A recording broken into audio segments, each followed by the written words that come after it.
So, welcome to this morning. I'm super happy to have you all already starting with us in that fourth Climate Transformation Summit. It's 2023, and we are beyond excited to go with you into this year's topic of making transformation happen. So really having spent 2 days, the next 2 days, everything about climate community and sharing together best practices for decarbonization of companies and their supply chains. And before I go into everything that awaits you for the next 2 days, I want to make sure that we are all well settled.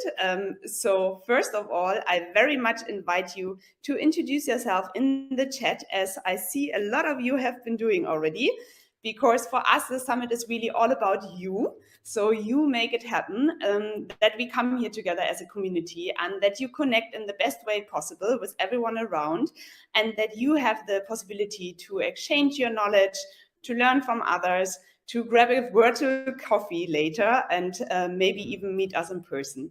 And I see that many of you are already introducing, so that's amazing. And maybe you want to share your name and from where you're listening in, and that is already an amazing start.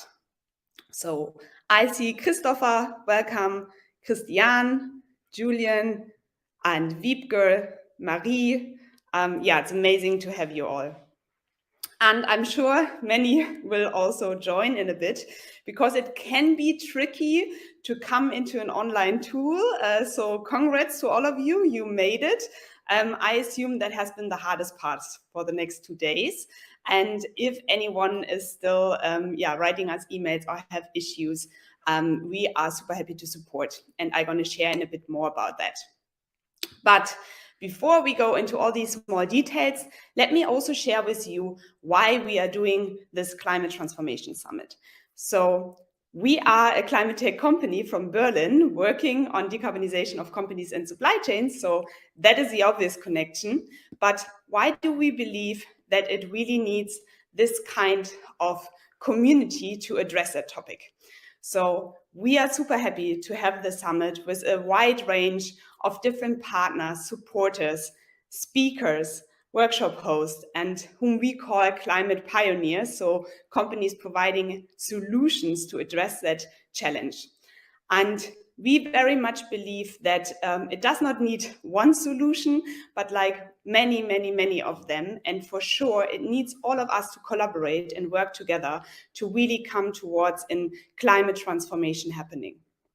And I would like to share with you why we believe in that, why we give out that claim, you could say, that companies can become climate champions, and that we are all a part of that, and that we are creating a future we want to see come true.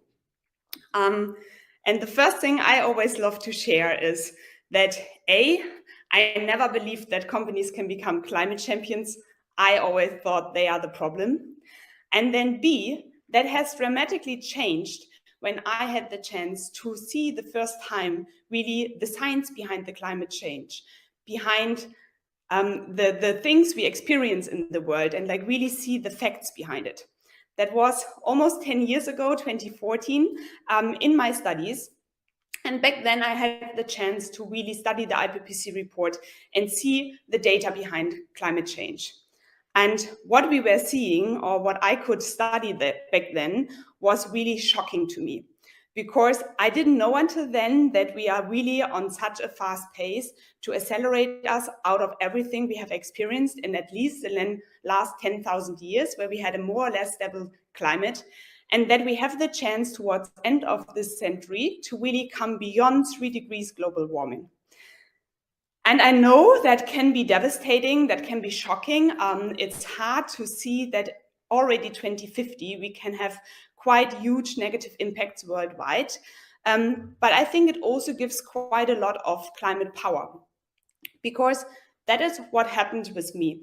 I back then realized that we are really now between 2020 and 2030 in this critical decade, in this short time frame where we really can take actions and where we can calibrate and think about where do we stand right now and how does the future can look like and how do we want to have it look like.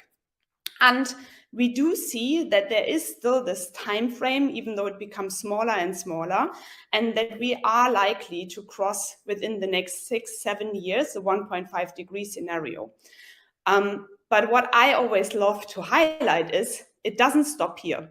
So we have seen where we came from, and it can accelerate, it can become warmer and warmer. And it's nothing where we say, okay, we have crossed the 1.5 degrees, now everything is done.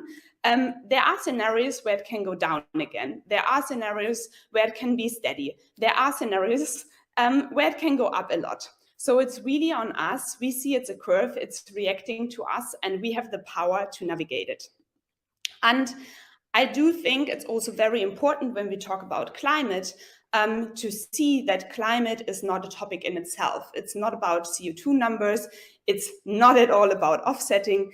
It's really about creating impact and seeing which kind of impact we have in the world. And I very much like this graphic because it shows how climate is also connected to, for example, biodiversity. So the hotter it becomes, so to say, on Earth, we see that animals, that plants, that our whole ecosystem is threatened as well. And there are many, many more ripple effects and like other connections. And from there, the most important part is to really see that's where we stand right now. And if we go from here, we have now the power to decide how it can go on. And the most amazing part is when we look into science, it does not always has to be devastating. It's actually fun to see that we have a lot of solutions out there. And they are not only about maybe the obvious things like renewable energies, but also a lot about system thinking and behavioral change. So you see very, very small in here, the SDGs, Sustainability Development Goals. They will be also a part of this conference today to tell us, okay, climate is one goal, but it has to be integrated into a holistic sustainability approach so that it can really have an impact. And when we then think about the future, so really looking into that decade, we have the goal until 2030 to cut emissions half compared to 1990. And I strongly believe we must imagine the world we want to live in to have a chance to really create it. And therefore, I want to invite you to really quickly do this imaginary journey to 2030. So what do we see in science that needs to happen, that we are changing it so that we can have a world we want to see come true? And what I take out of it are 3 major mindset shifts that we need to go through to really unblock that future of a more climate compatible environment and economy. And the first thing we would need to switch is starting with acceptance. So especially here today at the Climate Transformation Summit, we really aim to bring together people from economy, decision makers, employees, everyone who's a climate enthusiast and really want to bring that topic forward. And it can be really challenging because we see it starts with accepting. We see economy plays a major role in climate change. So we can tie back all emissions worldwide majorly to different industries. We see it's very much connected to energy, but then from these different industries, it spreads down in smaller ones, in different ones, in different topics. So it goes to the construction field, to agriculture, to transportation, and so on. And behind all of these industries are separate companies that are creating emission. So in the end, we have to see that all of our jobs are somehow connected to creating emissions, and that all these different companies are connected to creating emissions. But also that each of these companies are not alone. So every single company creating emission is most often part of a global supply chain. And we see that worldwide, half of our emissions are only locked in 8 global supply chains. And in each of these supply chains, we have not hundreds, not thousands, but 10,000 and millions of companies being all part of this system that we have created, where by buying products and services and selling them, we are basically handing over emissions, and they keep adding up, so that we have, right now a system that is part of this huge acceleration of climate change. And why I'm saying that is not to go into acceptance and maybe have us being locked or limited by climate fear and feeling overwhelmed by it, but instead to really say, okay, that's the status quo. Where do we want to go from here? And taking responsibility in changing it. And that is, again, the beauty of it, because we see in science that most of the solutions are already out there, at least if we look until 2030, what we need to cut emissions half. So the IPCC report shows us we basically have no solution problem, we have an implementation issue.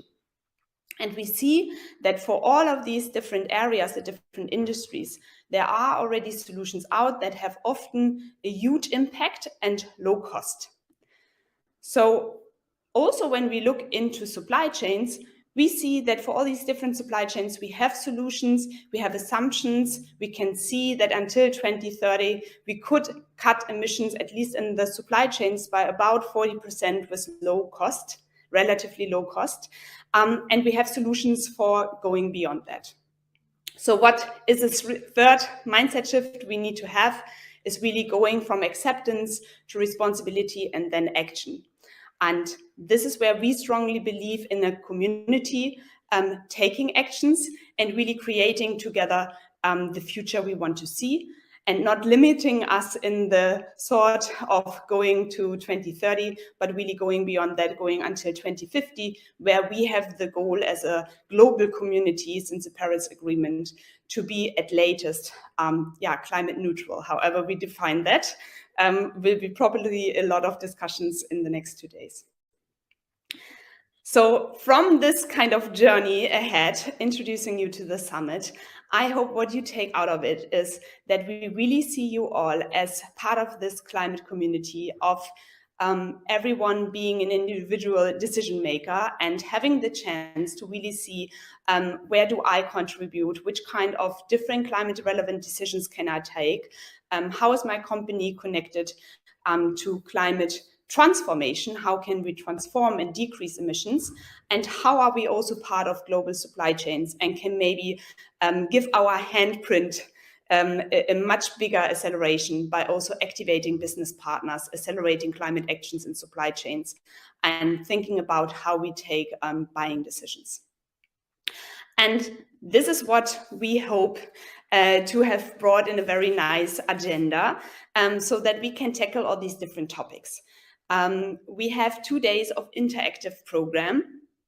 And to give you a very rough, so to say, separation, how we have structured is that the first day will be all about the status quo. Where do we find us as companies? Which kind of political change are happening right now? Which kind of regulations companies are facing? And how does it all frame together as the climate frame, so to say, companies are navigating in?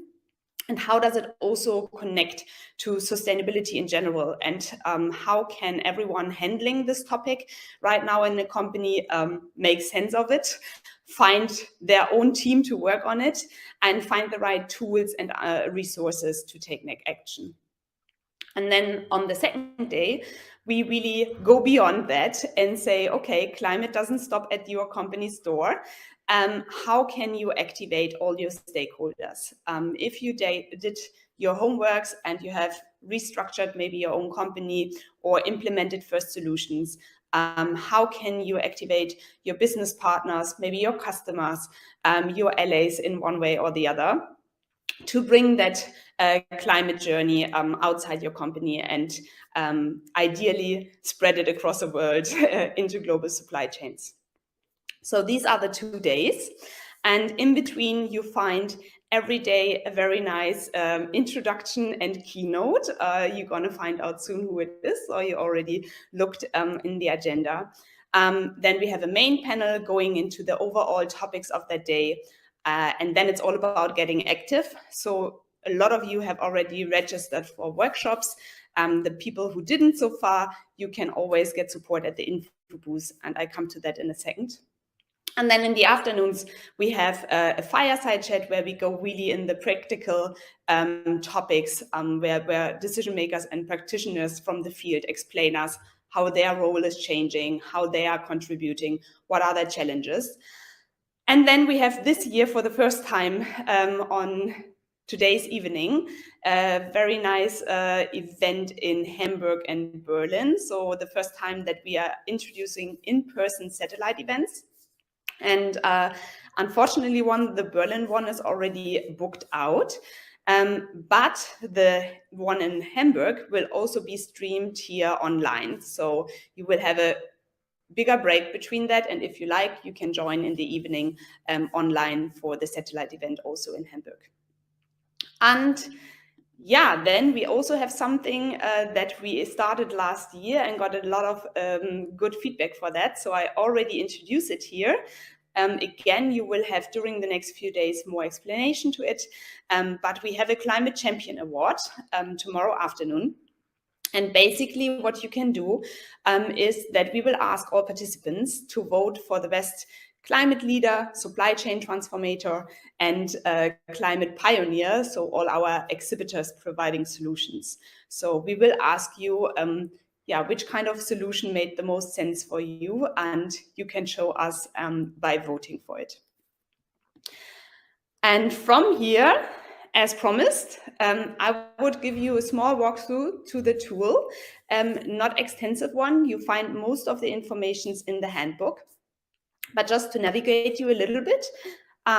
You made it already to the session, so I trust it's working for you, but maybe you also figured out that on Chrome you have the best connection, that you should close all other tabs you have, especially all other video calls, so that your voice is, or the sound is good. And in our lobby, you find most of the information we think you need. If there's anything else, you can always chat with us. And especially you find on the bottom, here in that picture now a little bit small, you find an info booth where I have my team waiting for you. So you can go there, chat, or go in a personal conversation video call to ask any kind of question. And there's no stupid one. We are always happy to support. And next to it, you also find our handbook. So we have put all the information down, different links, the agenda, support with the tech, and so on. So those two are maybe really important for you if you have any question. And then other than that, you find on the top this schedule where you can always navigate around the summit. So you find all the different sessions. All you have to do is clicking on it, joining the session, participating. You also find the workshops there. You find every single session, and you will be able to enter the moment the session starts. And then also next ones are the exhibitors. I have made it here in the picture, a small circle on the corner in the right, but also you find it on top as online fair. And here you will have the exhibitor booths. So you can see them the whole day. You can already scroll there, find resources and information. But then in the afternoon, we have a dedicated session where you can also always meet the exhibitors, ask questions, book a call, maybe for the next few days, so that you're not just overwhelmed for today. But you can also sit at personal booths. Then you have the launch, which is here on top in the middle, which is our network session.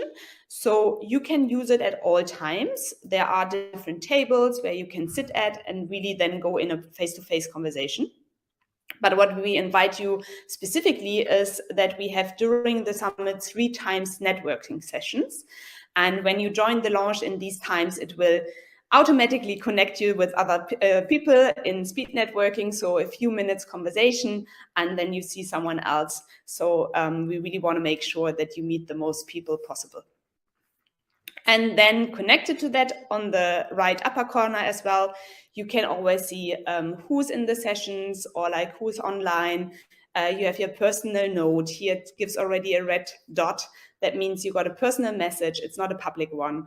And you can always chat to other people and maybe make a connection for your next lunch or coffee break. Having said that, our team is super excited to have you hosting you the next 2 days, answering questions at the info booth, all other ways, chats and so on. They have put in a tremendous amount of work into it, specifically Alice, maybe some of you have been already writing to them, our summit host. So thanks a lot on that side. And whenever there are maybe some last emails, I think, you will still get an answer.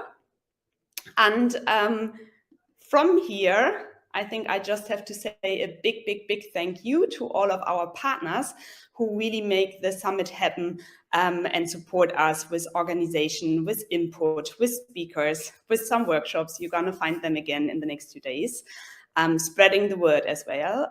So we are amazed to have like such a strong community now in the last 3 years for the 4th summit. And I'm really excited to have you all participating in one way or the other. So thanks a lot for that. And I would not want to miss saying thank you to all of you joining here already in the morning. You are the community, you really take the action forwards. And as usual, I already have a small task for you. So you did introduce yourself here in the chat, but I also showed you how to write a personal message. So your task right now would be to find 2 people, and you can just go by name, someone whom you don't know yet, and please write to this person your climate aha moment. So for me, it was 2014 when I realized that the climate transformation is our biggest challenge in this century. When was your time? Maybe it was in the last few years when Fridays for Future was active, maybe when your child asked you about it, maybe when your company had new goals. So please find 2 people and write them a short message, introduce yourself and say what was your climate aha moment. And while you are doing that, I will use the time to introduce you to someone really special who will share with you also her climate aha moment, or maybe the mission that drives her through her life and the message she has for you. And I think I don't really have to introduce her. She is one of our ambassadors. Hello. And I will just play her video. It's one of the only It all began on recordings Jane Goodall's front porch in Tanzania. You always have to use one time Hello, the this wrong is thing. Jane Goodall. So We're living in pretty dark times, aren't we? Politically, socially, and environmentally. All these 3 are interlinked. We can't solve climate change until political leaders take action to limit emissions that result in the greenhouse gases that blanket the globe, retain the heat of the sun, and cause climate change. It's necessary to eliminate poverty, for poor people often destroy the environment simply in order to survive, cutting down trees to create more land for feeding their families or to make money from charcoal or timber. It's almost universally believed now that climate change, along with loss of biodiversity, poses an existential threat to life on Earth as we know it. It's causing changes in weather patterns around the globe. There are more and worse hurricanes, floods, droughts, heat waves, and terrifying bushfires. Both climate change and loss of biodiversity are caused by our disrespect of the natural world and animals. And we must recognize that we're part of and depend on the natural world for food, water, air, everything. But we depend on healthy ecosystems. An ecosystem is comprised of a complex and interdependent mix of a number of plant and animal species. And as more and more of them become extinct in a given ecosystem, eventually it will collapse.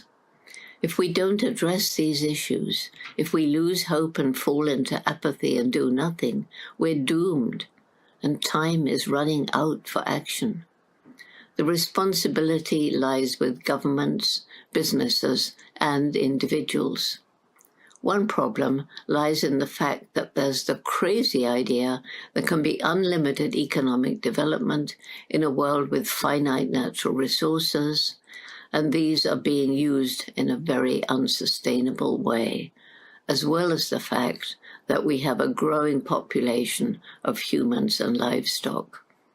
Governments need to enforce, among other things, legislation that protects the environment and subsidize programs to develop and introduce, for example, alternative energy. And they need to work to eliminate or at least reduce poverty.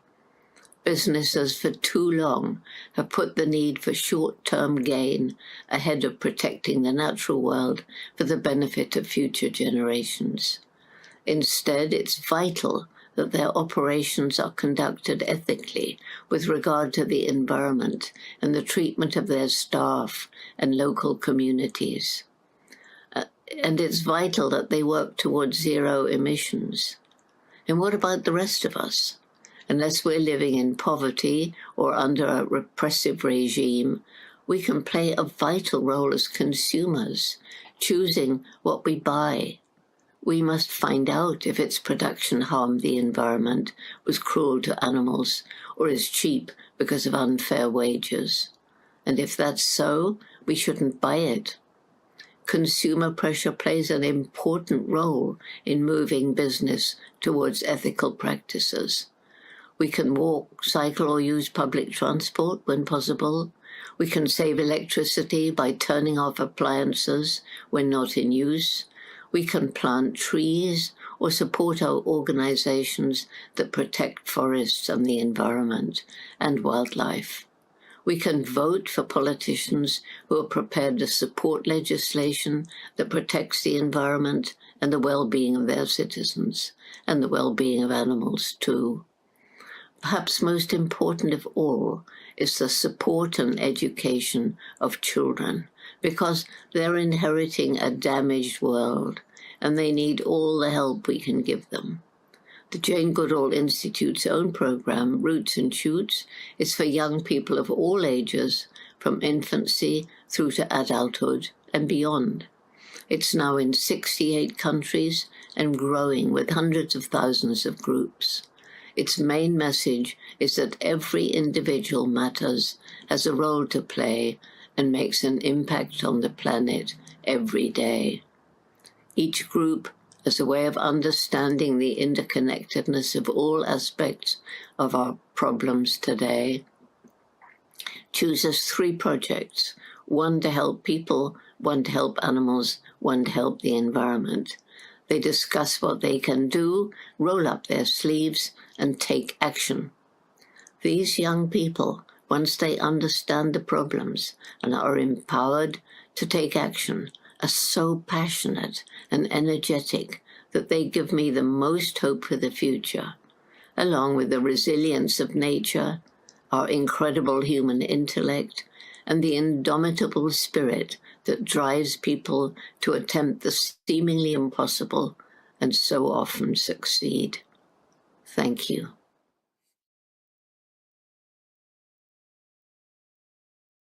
So I think I don't have to add anything. We are super honored to have that greeting words from Jane for all of us going into the summit. There's more to come from the Jane Goodall Foundation tomorrow, actually, so you can wait for that. And yeah, that's all about the introduction. We are yet good in time. I'm about to close that session, and we can take all our energy into the first keynote of today. So I see you in a bit. You just have to go to view the schedule, and I will open it and introduce you to the first keynote of today. Thank you so much for the introduction here already, and have wonderful 2 days waiting for you. See you. So welcome back to our first keynote of today. That was a quick jump, and I already have Julian here. But before I ask him how he's doing and going into everything, I would like to introduce him first. So let me tell you a few words about Julian. He is the managing director of German Zero, a foundation based in Berlin since 2019. And what I found online is that he is passionate about sharing his research knowledge from political science on the relationship between national identity and social actions. So that sounds very, very interesting. And preceding this mission or vision in life, he not only managed to become one of the top 40 under 40 executives in Germany, but also strives with his team at German Zero to bring a mission forward that Germany can become climate neutral until 2035. And I'm super happy to learn more. And welcome on stage, Julian. How are you doing? I'm doing well. Thank you so much, Lara. I'm very excited and feel very privileged to be part here of the Climate Transformation Summit. And also, thank you so much for the introduction. I feel very kind of charmed by your amazing introduction. And I would just like to jump into my presentation, as our time is super valuable, and I hope I can contribute a bit on how we can take action together to transform society and businesses to a sustainable path.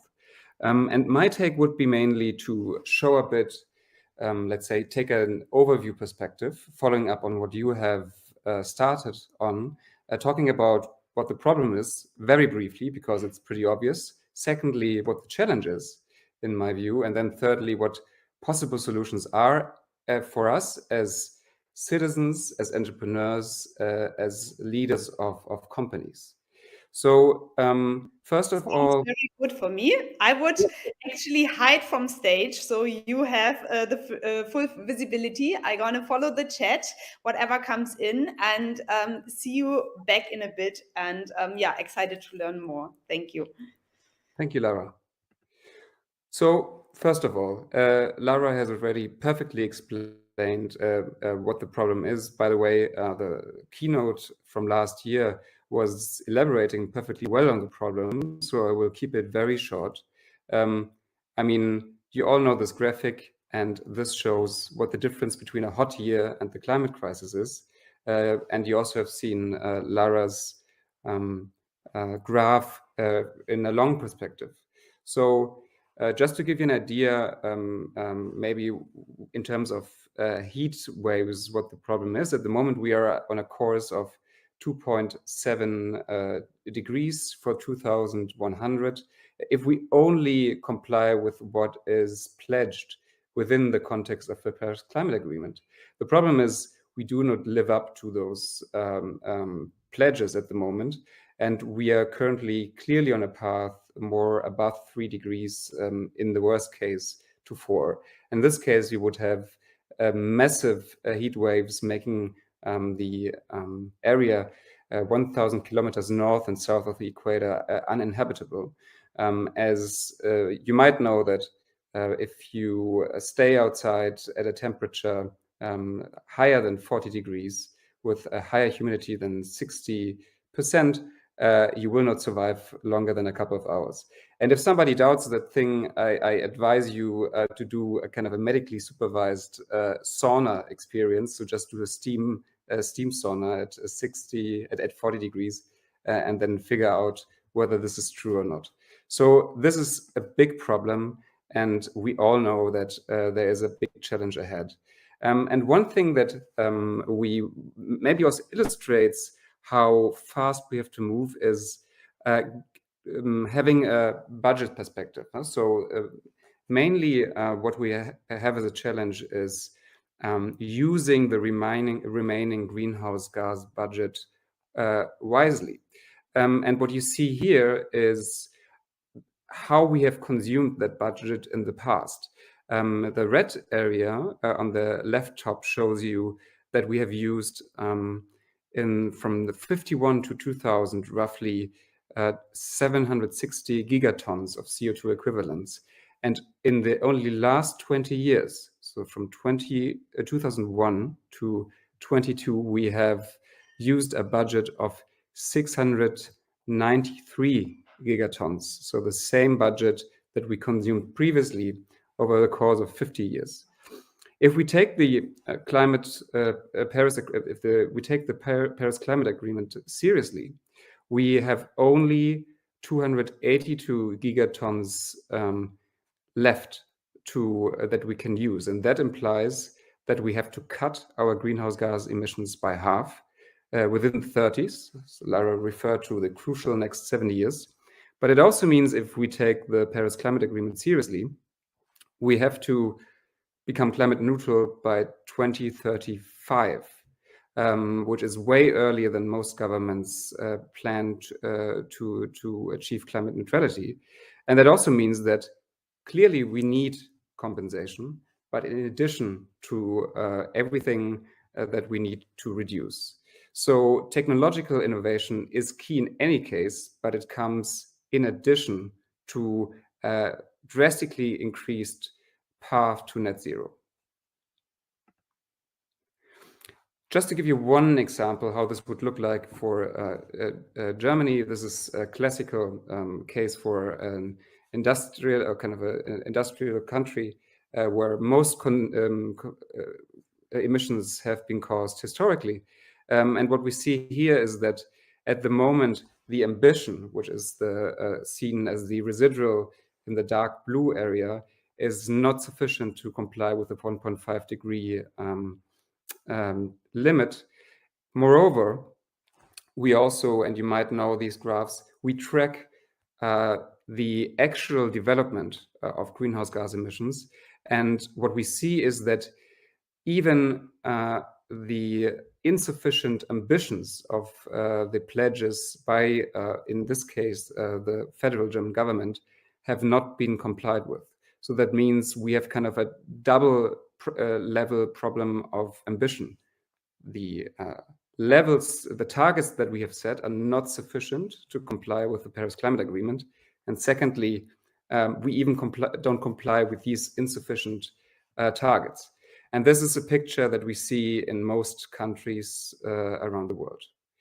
So this part was mainly about what the problem and the challenge is.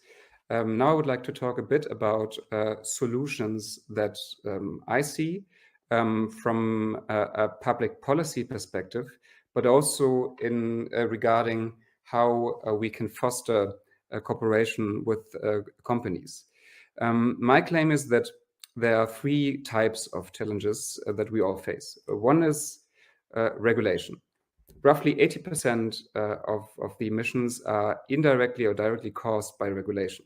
You might have noticed that if you're a business leader and you really try to get green energy, or you would like to reduce emissions in your facilities, or you would like to scale up your own energy supply system and are faced with drastic amounts of red tape. Secondly, another challenge is political. My organization also supports about 100 referendums at the local level. Lastly, and you might know this case, the referendum in Berlin.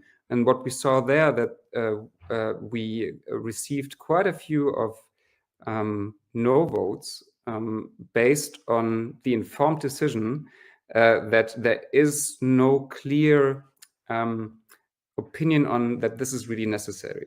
So, for example, many citizens in Berlin voted against the referendum to become climate neutral by 2030, which is clearly very ambitious, because there were doubts in implementation and also doubts who would finance the costs. So, although regulation can have a big impact on answering questions on fairness and on generating support for more ambitious climate goals, at the same time, there are clearly challenges on getting society together and avoiding polarization on that topic. And thirdly, and this is why this Climate Transformation Summit and your businesses are so important, the third challenge is technology. Even if we implement all these policies, even if we manage to get everybody on board, or at least a critical majority, there are significant questions on scaling up technology in several fields. And there are also questions on logistics. And this is where even in a perfect framework that provides the basis for a sustainable economy, technology and innovation is so key. And this is why your work and this conference is also so important.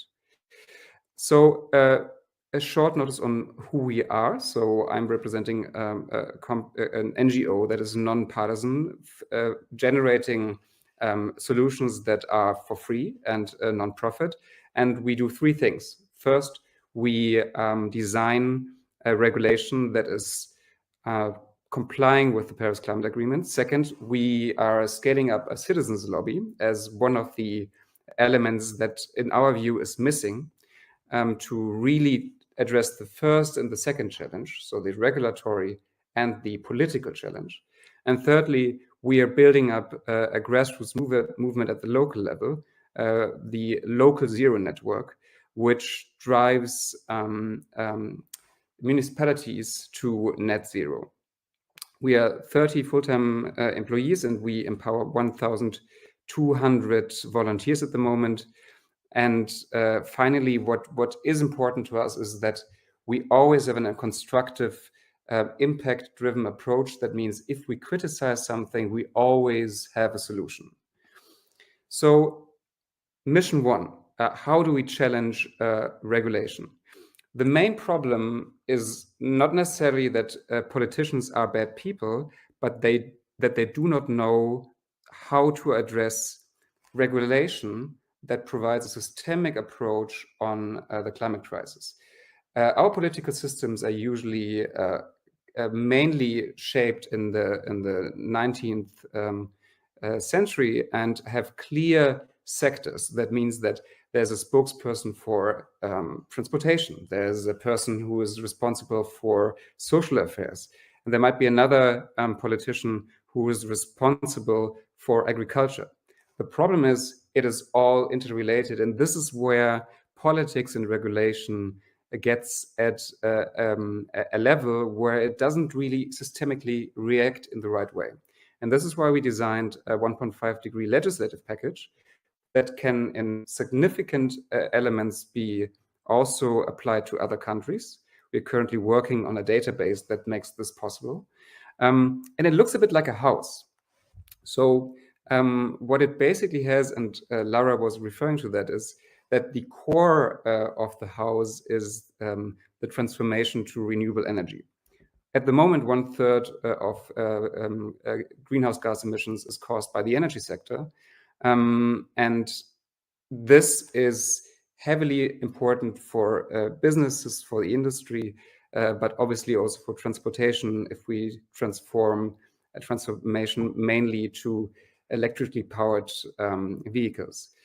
So on that level, we have important policies in the industry level. For example, lobbying for policies that enable circular economy, but also other elements such as a carbon border tax adjustment. There's a big regulatory package and challenge in the building sector that facilitates sustainable buildings, but also to improve conditions of existing buildings. Moreover, there's the transportation sector. It's maybe not a surprise that this is a sector where we see at the moment the least movement, and where, in this case, Germany is blocking progressive policies at the European level as the only country. And then there's obviously agriculture, which is an important point. We have 4 other layers that interrelate with this regulation. One is carbon pricing, which becomes increasingly important at the European level, where we have developed an approach that combines a tax approach, but also a trading system, and combines the best worlds of both. And we're lobbying this approach at the European and federal level. There is a bit of movement, unfortunately not enough. We see, for example, that we have a trading system that is not really a market, where we have too many fixed prices, too many free certificates.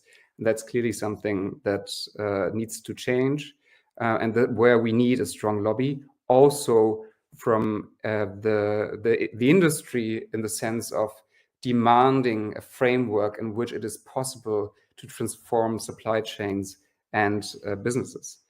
Another important element is, at least in Germany, is kind of the basic law and also the so-called climate protection law, which defines the ambition level.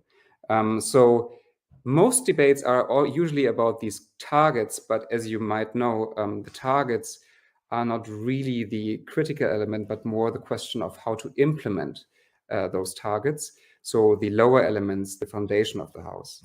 And another element which is clearly important is sustainable finance. So there are massive investments involved, and a big question is on how to finance the transformation. So sustainable finance is also the basis of the regulatory transformation. A second element is, well, it's nice to suggest these things, but we all know how politics works. There are a lot of interests in organized lobbies. So we set up a citizens lobby. We train, and this is the second pillar, we train citizens to address their representatives with drafts, so that they are forced, or at least have to explain how they vote in parliament. This image, for example, is a visualization of all the members of parliament who have received the legislative package. So at the moment, we are developing and improving our customer relationship management, which will be accessible to citizens. And it will show which politician has been addressed with which request. And we will match that with how they actually behave and vote in parliament. So a big element in our view, of the political transformation is visualizing the interaction between citizens and politicians. This is also critical for the massive amount of NGOs in the field. You all might know the movie The Life of Brian by Monty Python. And this is what I remember when I got into the nonprofit world. So we have hundreds of organizations who usually agree on 90-95% and what needs to be done, and still there's a lot of fragmentation. And that's not because people are egoistic or not willing to cooperate, but because it is so tough to find the right elements of the right level of cooperation. We have established certain events. We have demonstrations, for example, by Fridays for Future. We have also the so-called Climate Democracy Day that we have launched 2 weeks ago, bringing together 1,000 citizens with 150 organizations, talking with more than 10% of the federal parliament. But there are hundreds of small NGOs that interact with politics, but they don't share their knowledge what these politicians have said. And this is why we are creating this CRM and visualize their output, so that we can create synergies on those talks. At the moment, we have more than 100 local groups who are active in the field. And we also copy all dirty tricks from fossil lobbies, like climate pledges before elections, so that we can hold politicians accountable. That means we are using the elements in democracies that have big influence politically to become to actually transform the biggest lobby that exists in democracies, the citizen lobby, into a powerful organization. Another thing, and this is an outlook for the next years, is we are building an impact board. So what we have developed with the 1.5 degree legislative package is actually a very sophisticated selection approach with hundreds of experts based on all solutions that exist, roughly 5,000. The problem is sometimes people don't agree on everything, so they want to choose which possibilities exist to become climate neutral. And this is why we will set up a database that links not only the positive and negative elements of each policy in a database, but also links will connect it with the leading experts and, equally important, with the responsible politicians. So in a couple of months, it will be possible for you to see which policies have been implemented, which haven't, and which policies that have not been implemented are the most effective, are fair from the standpoint that they profit lower household income households with lower incomes more than richer households, and are also open to technological innovation. This, in my view, will be a game changer because it shows you where do we stand and what are the solutions that you can take the solution paths to stay within the budget that we are facing to comply with the Paris Climate Agreement. So in the future, there will be a tool that could also be addressed to challenges like biodiversity that shows you where do we stand and where do we have to go and what needs to be done to do that. The local network also uses IT tools that you can use to generate your own climate vision. And we have lobbied already successfully in more than 36 actually municipalities for a binding referendum that now means that we have more than 3.5 million citizens in Germany within a period of 2.5 years that now live in a municipality that has voted on becoming climate neutral by 2035 at the latest. And that shows that resistance is lower at the local level, and also the possibility or the willingness to cooperate is higher. And that is partly because it is fun. It is fun to transform your own municipality into a climate neutral municipality because you discover new connections with your neighbors. You rediscover your place. You are shaping that place. And that also generates a sense of self-efficacy that is key and, in my view, crucial to accelerate the change to net zero. Ingo, for example, maybe the guy with the most German name in the country, thinks that he feels part of a movement if we act together. And the great thing is, and this is really something that is a social innovation that it shouldn't be underestimated. If citizens talk with their neighbors what they want, it is a totally new game if politicians argue for we should become climate neutral, because there's always a systematic difference between a member of parliament and a citizen, because the member of parliament is representing more people, has more information, and also wants to get re-elected. But if I'm kind of honest with my neighbor and claim, listen, this will be a tough job, but let's do this together. Let's try to transform this village. It's actually fun. And please don't tell me anymore you support the climate movement if you're against solar panels on our roof or against solar panels on our church that you even won't see if you stand in front of it. So that means things change, the discourse changes, and I think that's key. Now, businesses obviously play the most important role when it comes to facing the technological challenge, and hopefully this will become even easier if the political will is increasingly there, and if regulation makes it easier to transform your own business or create sustainable businesses. And at the moment, we are cooperating with 60 companies. that become also lobbyists for a good future. And I think, and this is another call to action, so to speak, although we offer that network, it is more important to rethink, in my view, in general, your role as entrepreneurs. I know that many are doing that already, but what we have seen in the past is that a lot has been invested on how can a company become climate neutral, which is also done by the Climate Choice and super important work. But I think, and the transport sector shows that very clearly, we need businesses, we need the private sector on board as lobbyists for a good future, which will change the game.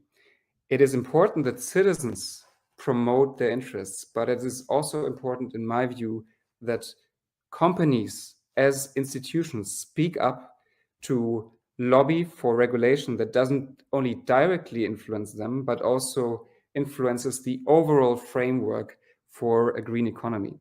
So my call to action here is come on board as a lobbyist for a good future, really embrace corporate political responsibility, and support demands that go beyond your own industry.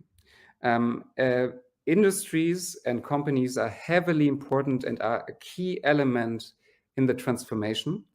This is why this summit is so important. I believe it is also very important that we basically get in the direction that is written down here. We have policies that are developed by experts, that are formulated by lawyers, evaluated by citizens, by representative councils. So they are democratically supported by a representative sample of citizens. But this becomes even more relevant in politics if these policies are also supported by entrepreneurs. As those at the moment, those political forces who are heavily lobbying against an accelerated path to net zero usually do so in the name of the economy. And this is why it is so important for all of us as entrepreneurs or businessmen and women to speak up that green economy is in the best interest of all of us and of new business models, as the European Union is the biggest market in the world. And if we become climate neutral faster, we set the standards, and this is the biggest business case in the history of the European Union. These are some of the examples that we demand, but this shouldn't be the main focus. Obviously, I'm happy to share thoughts with you and to talk about what we actually demand. But having said that, I thank you so much for your attention. I hope I have kind of provided a bit of a view on what is kind of the policy overview, what are the three challenges from a regulatory, a political, and a technological point of view, and how businesses can become part of an amazing future. Thank you so much. And have an amazing time at the Climate Transformation Summit. Great. Yeah, thank you so much. There are a lot of emojis flying in, so I trust you see them and you take it as your virtual applause. Thanks a lot for, I think I never heard so often the word lobbying connected to climate transformation. So that's amazing, taking that political work forward and also providing us today maybe a framework of the understanding which kind of work is also done on that side and needed and how companies can become active. And I think what I take out is also this word, if I didn't got it wrong, but that you are bringing forward 5,000 different solutions, lobbying on them. So I feel that's a quite good one. I think Julian is still a little bit around, so you can take the chance to send him a personal message and maybe even meet in the lobby if you want to have a quick conversation. And with everyone else, I take you over to the main stage where we go even deeper into the political settings and how companies have to react to it. And I thank you so much, Julian, for these insights, and enjoy the rest, I would say.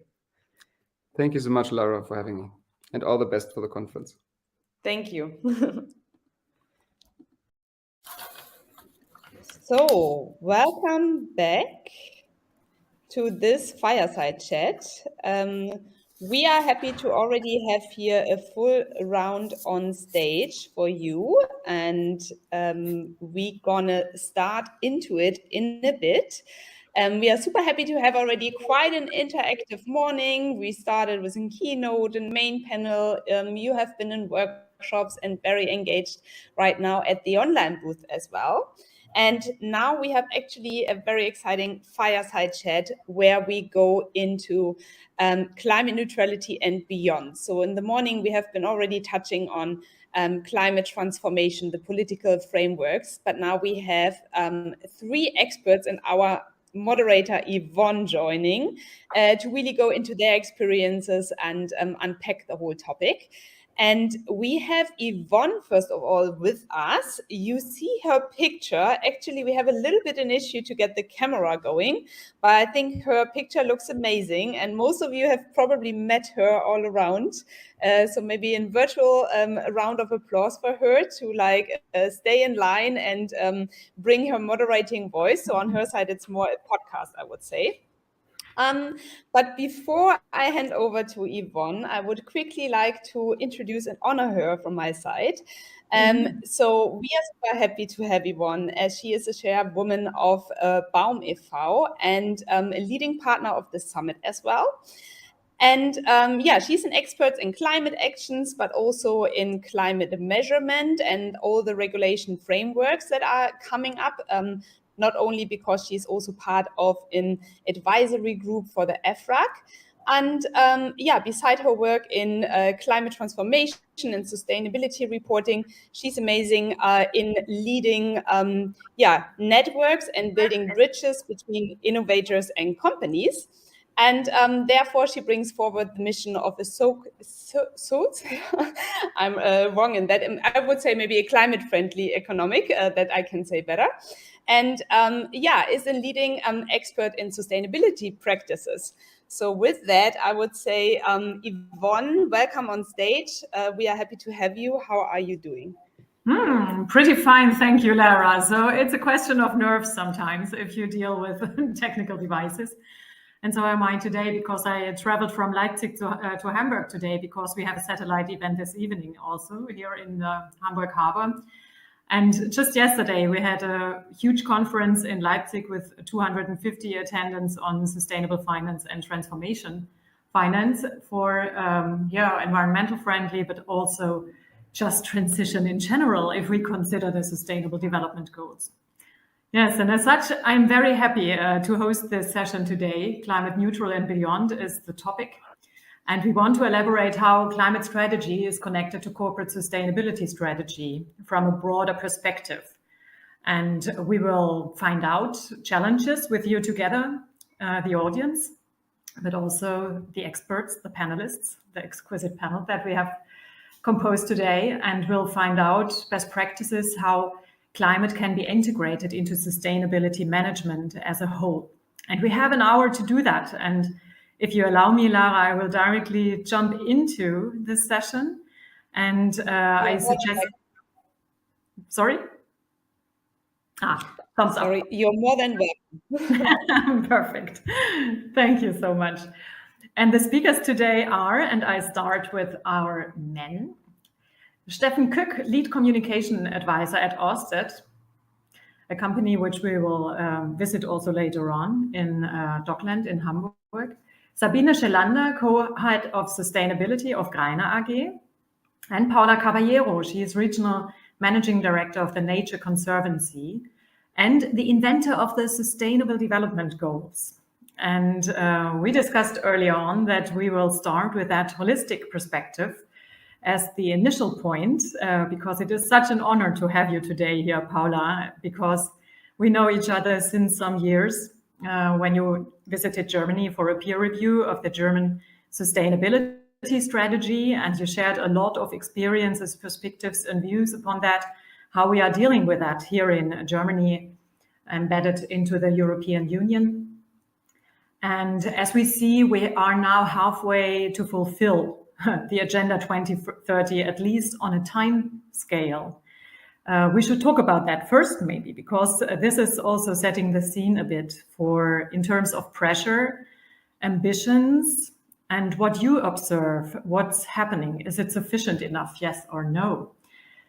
So when the Sustainable Development Goals were invented, you have been the Director of Economic, Social and Environmental Affairs at the Colombian Ministry of Foreign Affairs. And that is something that I find very interesting, because it has been the middle management, so to say, in public administration.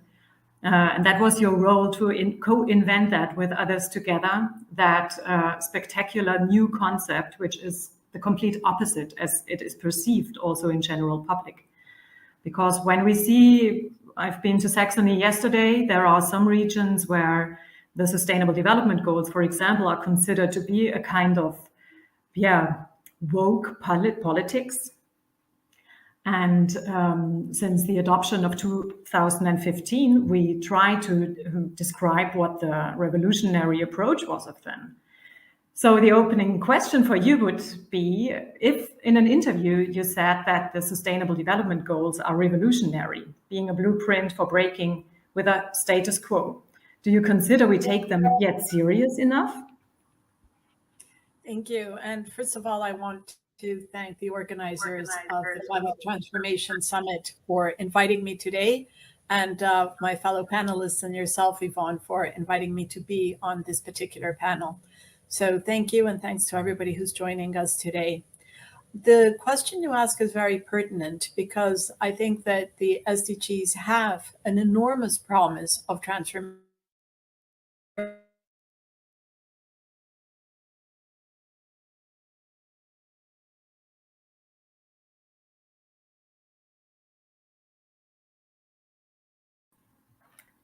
I can't hear her alone anymore, right? And that developed countries only join in addressing these issues by providing resources or support. But when we look at issues like trade flows, climate change, things like the pandemic that just happened, we start to really realize how interconnected we are. And when you also see some of the very salient problems that developed countries are facing right now, on many fronts, you start to realize that development is really a spectrum along which different countries find themselves in different moments and in different phases. But we all, every single nation in the world, has to tackle its development issues, both individually as well as collectively at regional and global level. So the SDGs were the first that called for a universal agenda, that proposed a global agenda where everybody had to act. And that was in itself revolutionary. I think something else that was revolutionary about the SDGs, and looking at the panel that's joining me today, was that it was an agenda that was actionable outside of the UN, outside of only government. It was an agenda that for the first time really made sense and could be translated into the business plans of private sector. And I mean private sector all the way from multinationals down to small farmer associations. So that was also, that inclusivity was important. The SDGs are also revolutionary because they talked about breaking the silos. We talk about a water target or an agriculture target or an industrial output target without realizing what the trade-offs and the synergies are between issues and between sectors. And that siloed mentality is a lot of the reason that we have so many problems and so many crises that were interrelated crises that we're facing today. So just very briefly, I will only highlight this, but that's at the heart of the SDGs, this idea of profound, integrated, participatory integration for a global universal agenda. Now, you ask me, are we living up to the SDGs? And in a word, I would like to say, not really. Many organizations, many local governments, national governments have adopted the SDGs, but they adopt them and then they keep implementing them with the same business as usual mentality. What are the water targets and what are the energy targets? And so it's not looking at that deep integration. And another really, really big fallacy that we have is somehow a sense that we have until 2030. We have until. And that is the biggest falsehood possible. It's really a deception. It's a mirage, because the only thing that matters is what we do today. And if we all think that we can wait for some of these actions until 2029 and somehow deliver on 2030, it's not going to happen. It is right now where we have to put in place the kind of design and implement financial mechanisms for whatever it is, financing the transformation, greater access to finance, development of more innovative instruments. TNC, the Nature Conservancy where I work, is doing incredible work, for example, around sovereign debt swaps. Those take a lot of time. Anything that you do that is going to generate change and impact by 2030 has to start now. What kind of enabling environment is needed for businesses to really shift? What kind of enabling environment is needed to really be able to drive the kind of market transformation that we need? How do we change consumer choices? The heart of the SDGs is really SDG 12, sustainable consumption and production. I ask all the private sector on the panel and who's joining us today in the audience, how long does it take for a private corporation to change its business practices? How long does it change to change the mindsets before you even change the practices? So on the market side, on the policy side, on the finance side, on the production side, on the consumption side, that takes time. But we think that we announce things. We have a COP. How many COPs and global events do we have? And we make all sorts of fantastic announcements. And then we walk away and nothing really happens. But we've announced and we feel very good about it. And so that's a bit the reality with the SDGs. We announce them, we say, we hold them up, but then we keep implementing exactly the same way we have done before. So that revolution needs revolutionary implementation. I wrote a book about how complicated the SDGs were to get them to happen so that people understand that this isn't just like a normal evolution, that the SDGs didn't pop out of the UN, that it was a huge global battle because nobody wanted that revolutionary idea. And now with that same impetus and with that same fight, we've got to figure out how to implement them in a revolutionary and in a different way. I end my book with a quotation from Nelson Mandela. It's impossible until it happens. And that's what we have to think. If we look about what is possible, what we're used to, where our comfort zone is, we're going to keep doing the same thing over and over again. And the trends keep going like that, or emissions keep going like that. So how do we actually change our mindset about how we even understand, how we even explain to ourselves, what are the problems? Because there's another saying, if you have a hammer, everything looks like a nail. And if we already come with our pre-cooked solutions, we're just going to keep banging around, trying to implement the same things and not bring about the transformation and the disruption. And proof that we don't know how to do it is the pandemic. It said, never waste a good crisis. Well, we just wasted a massive global crisis, completely wasted. We talked about green recovery and it didn't happen. But the pandemic showed us both the scale of the disruption that is needed and how resilient human beings are, our economies and our societies. So we should take that as to increase our appetite for risk and for disruption and to realize that we can push the boundaries, that we must push the boundaries. On climate, the energy transition is much further ahead in the sense that there's more of a sense of looking to 2050, doing the backcasting and really understanding what are the pathways for that energy transition. We need the same for land use, for health, for all other sectors. So the answer short is yes, the SDGs are revolutionary, but only if we implement them in a revolutionary way. What I love a lot is that this session is recorded because this clearly shows this is a first-hand wake-up call to come into action. Paula, many thanks for this because it was really a stand-up speech. I consider that as such. And I think we can directly type it down and publish it again. And one question was which book it was. So I will share the link later on, Carmen, because it is a book which hardly can be ordered here in Germany. I tried it several times, but maybe if you are in another world region, you are happier than I am.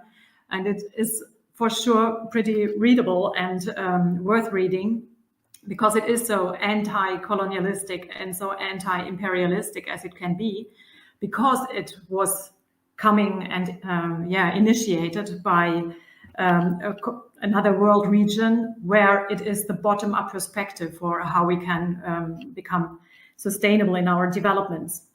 And you said business as usual mentality, and that was something that we have discussed yesterday as well in our transformation finance event that we had in Leipzig. What do we have to do today? Appetite for risk and disruption. This is something that's really empowering to bring this all together, because also diagnosing where we bounce back to business as usual lobbying, for example, business as usual thinking, financing with subsidy structures, etc. We see that we have those blockades, and even in international cooperation by politics, for example, we see that the organizations which are profiting from it are a bit fed up because they see that it is so limited. So the perspective shifts towards investment into fair and just interconnectedness also from business and business partners worldwide. If we want to break it up from a practical perspective, what would you say, which questions should we ask to break that business as usual mentality up and to disrupt those kind of discussions that we have day to day, where we see that the major lobbyist groups are not pro-serious sustainable development, pro-innovative creative thinking and market design, for example, because that's the context where we are all working now? Yvonne, it starts at the individual level, and this is what makes it really hard. I have an amazing, remarkable team at TNC, the Latin America team, and we're embedded in an organization that has incredible leadership, incredible vision, incredible values, and has a deep commitment to transformation and to really shifting how we work. And we work around the world. We have offices in Europe and around the world.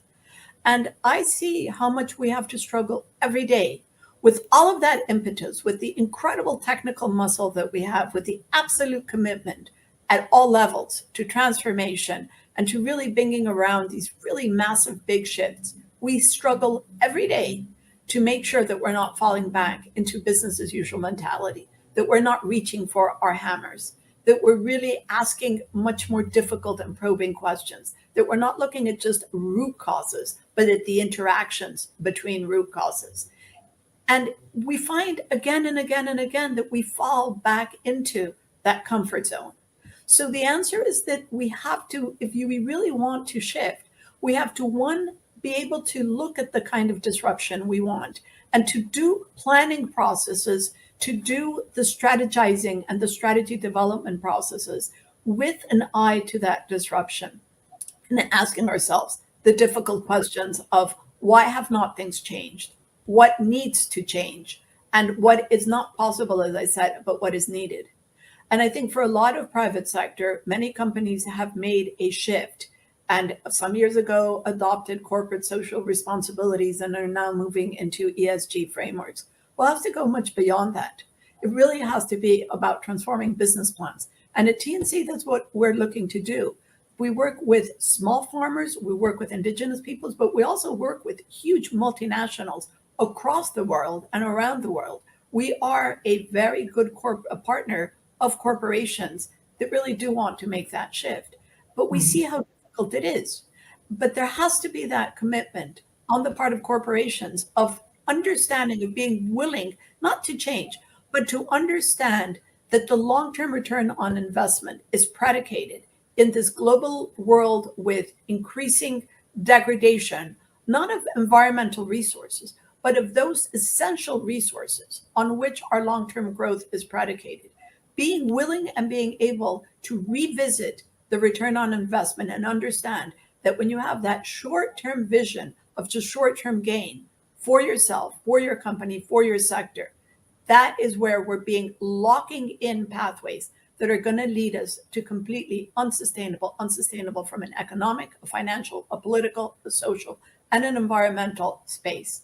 But it really has to be about where we meet ourselves and the willingness that we open to understand and to look at the world differently. Because otherwise what we do is you take the SDGs, put them up on a wall, put them into your business plan, put them into your corporate. It all looks really good. You have a lot of little round circles with a lot of little colors.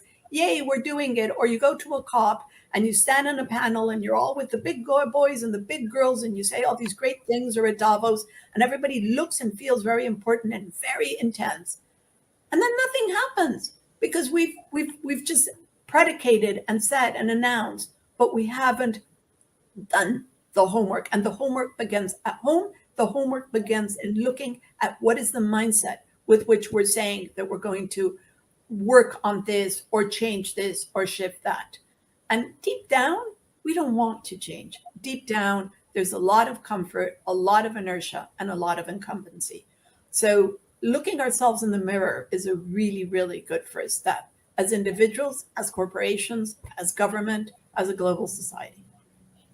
Thank you so much. So it's an individual responsibility to show commitment, to have an attitude towards sustainable development, and a strong will to look on the long-term profitability also in a multi-capitalistic way, which is pretty evolving right now.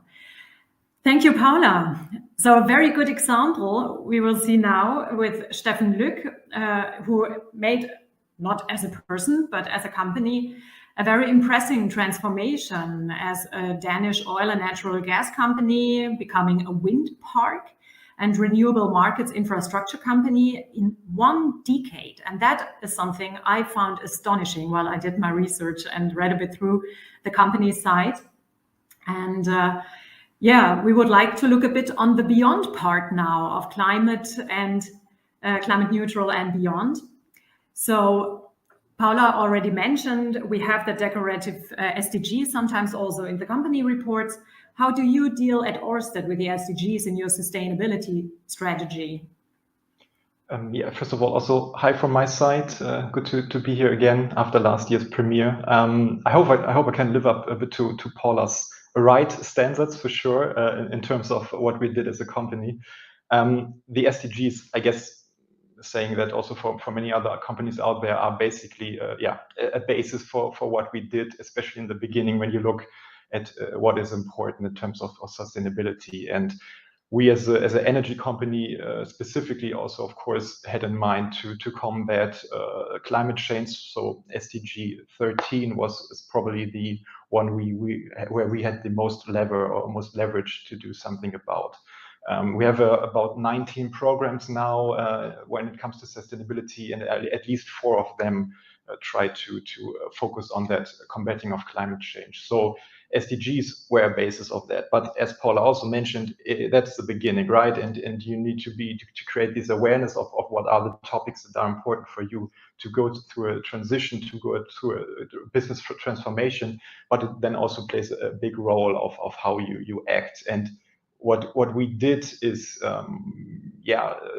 try to really change this way of how we look at our business, and not just take some sustainability goals and put them on top of what we do already, but as we just heard before, really intrinsically change our business, meaning that we looked at each other about 10, 15 years ago and said, is that what we're doing right now really the way for the future to go? And from different angles, mind you. So not just from, okay, we have a societal problem, climate change is something that influences us all. I mean, that's kind of also like a certain moral compass you may have as a person, as a company, hopefully, but also from a sheer business perspective. And that I want to also emphasize on, which is very important here, that what we just heard, this whole long-term goal of staying competitive, being a resilient company. And in the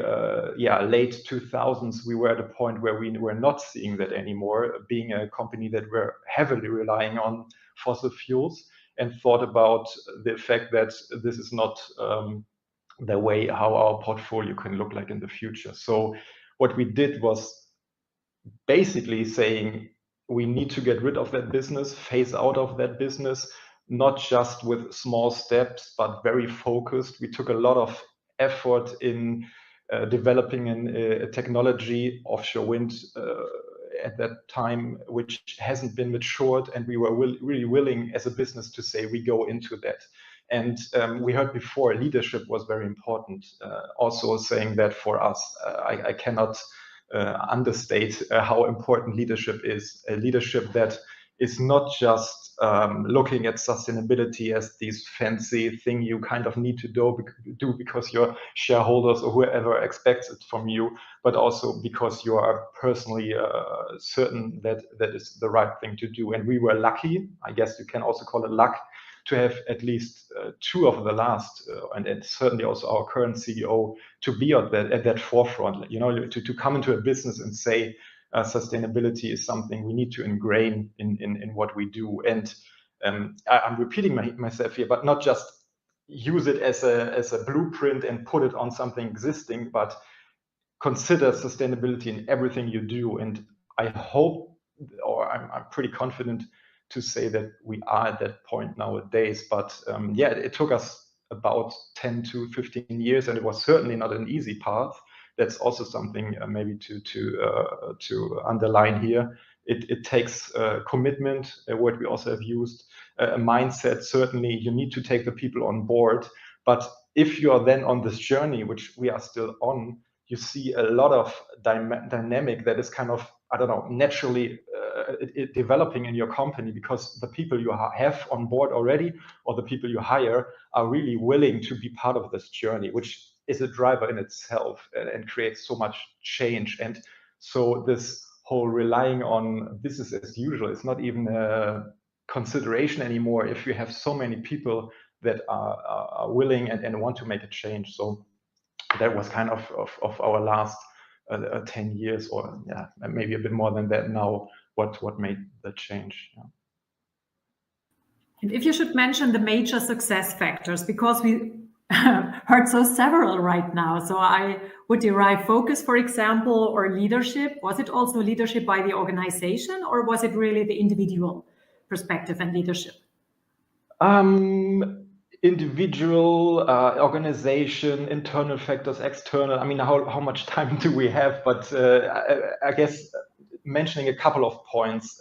When we made this decision, and I mentioned the business point of view played a big role in that, we had external opposition. So shout out to those people who went out there back in the day in Germany, for that matter, and said we don't want any more coal power plants in Germany. So that was something that as back then Ørsted or Dong Energy was a Danish company coming into Germany, wanting to do that, and there was a huge public opposition. That's one point. Also, the change in leadership, having a new way of thinking about how to build out a business, that was another point. Also, ingraining that into your organization, making sure that whatever you do as a manager is considering sustainability, and maybe even to the point where your KPIs are linked to sustainability, which is, I guess something progressive to do, or something that is not given in many companies, but that also creates this link where even when someone, and you can't expect 100% of your employee base to always be 100% behind it, but even if they are not convinced yet, you can make sure to convince, put it that way. So yeah, internal factors, external factors. We were also lucky that we were front runners in making the change, but we also came into a period of time where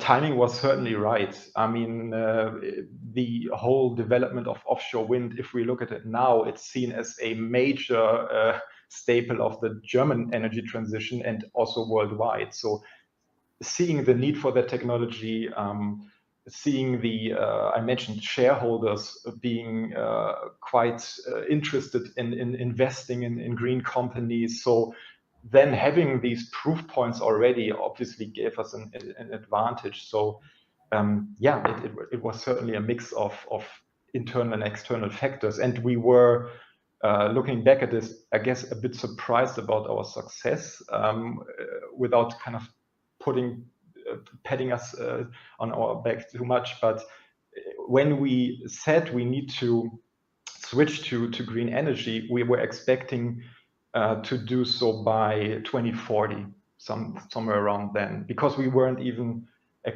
we had no idea how fast it could go. And now in 2 years, we will basically be climate neutral when it comes to our own operations. So it took us maybe 15 years, what we expected to take us twice the time.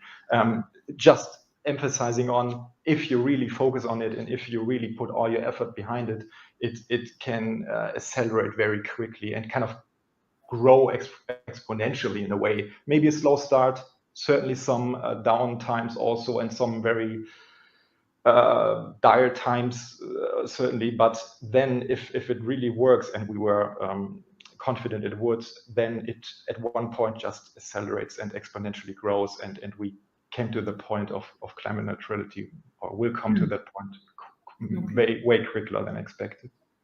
Thank you. So maybe the coherency from the inside, internal transformation, and the external was kind of the speeding up factor even, and then again a reason for public appreciation. Maybe we can sum it up like that.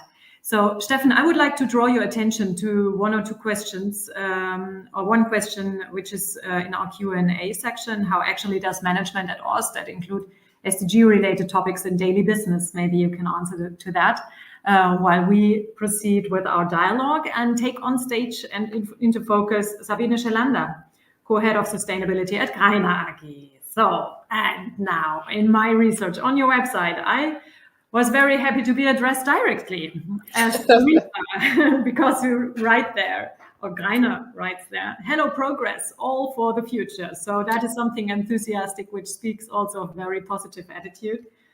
And what we find and what is written there is that you are one of the world's leading supplier of plastic and foam solutions. That you are in packaging, furniture, sports, and automotive industries, that you use medical technology and medical and pharmaceutical sector, and that you have been founded 1868 in Nürtingen in Germany and are still a family-owned company. So that's maybe already one of the success factor to have a long-term perspective in your plan. And the plan is called Blue Plan. What is it? So yeah, hi, also from my side. Thanks for having me here. And it's going to be really tough now after all the great things Paula and Stefan just said and mentioned. And I was like, I wanted to like clap my hands and cheer here, because thank you for all these really like important messages. But yeah, coming back to Greiner and the plastics industry, which per se is not an easy industry, especially if we talk about sustainability or incorporating sustainable, or so the SDGs. And I just got a little bit of sad when I was listening to the others, because I would love to tell you that we already made it and we already successfully transformed our business model. Unfortunately, I have to admit that we are not there yet. But I just heard from Paula that only the things matter which we do now and today. So you pretty much have to take care that we don't look too much in the future, because that what could happen then is that targets might be or seem to be unachievable. Yeah? So that we are not getting frustrated and motivated here. But sorry, Yvonne, you wanted to talk about the Blue Plan. So the Blue Plan is our company or group-wide sustainability strategy. And it's referring to the color blue, so which is the color of our logo, but also to the color of our planet, and thus meaning that we need to save the planet and that we need to transform our business to be able to do so. So that's where the name comes from. And I think the interesting part about our strategy, or the Blue Plan itself, is that it's built on 3 pillars. And we also, Paula and Stefan, were talking about interconnecting things and the interconnection between certain areas and also players, stakeholders. So this is what we focused on when we set up or developed our strategy, that we said, okay, we need to work on 3 pillars here, which are circularity, climate and decarbonization, obviously, and also the people, because decarbonization, for example, is not going to happen without circularity, without focusing on our raw materials we use, on how we produce, how we design products. And on the other hand, we're not going to be able to drive circularity or decarbonization without the right people, or motivated and well-trained people who have not only the expertise, but also the commitment or the freedom to start thinking big, who can dare, who can be bold, who can really think of new solutions. So we also have to create a framework where we can work in. So this is all about the Blue Plan, and it's also about really like moving hearts and minds. And I think this is also something Paula addressed already. So it's about changing the mindset, and then hopefully everything else will follow.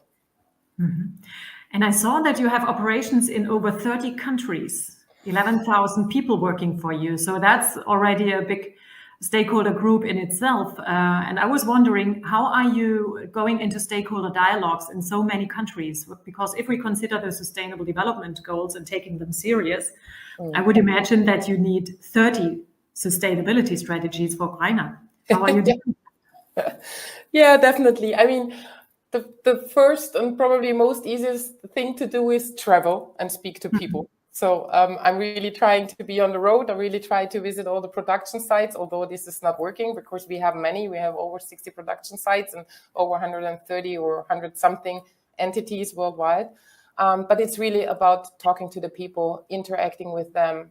As I said, like changing their minds, especially moving their hearts also, and telling them, giving them a reason, giving them a why, telling them a story. And then obviously you need to talk, you need to address stakeholders with certain topics. So you need to think of whom am I going to tell what? Because if you just address all of the topics we need to work on, and if you have to tell them, okay, listen, 2030, we need to do this, that, and this, and that, and that, and this, you're going to probably lose the people because they're going to be so overwhelmed that they will stop doing anything. So it's always about also, you have to really think of the messages you share with whom. So this is one part. Obviously, I mean, there are so many regulations out there. There's so much stuff the European Union is working on. We have CSRD coming up. We have CS-DDD coming up. There the packaging and packaging waste regulation, which is obviously very important for us as a plastic manufacturer.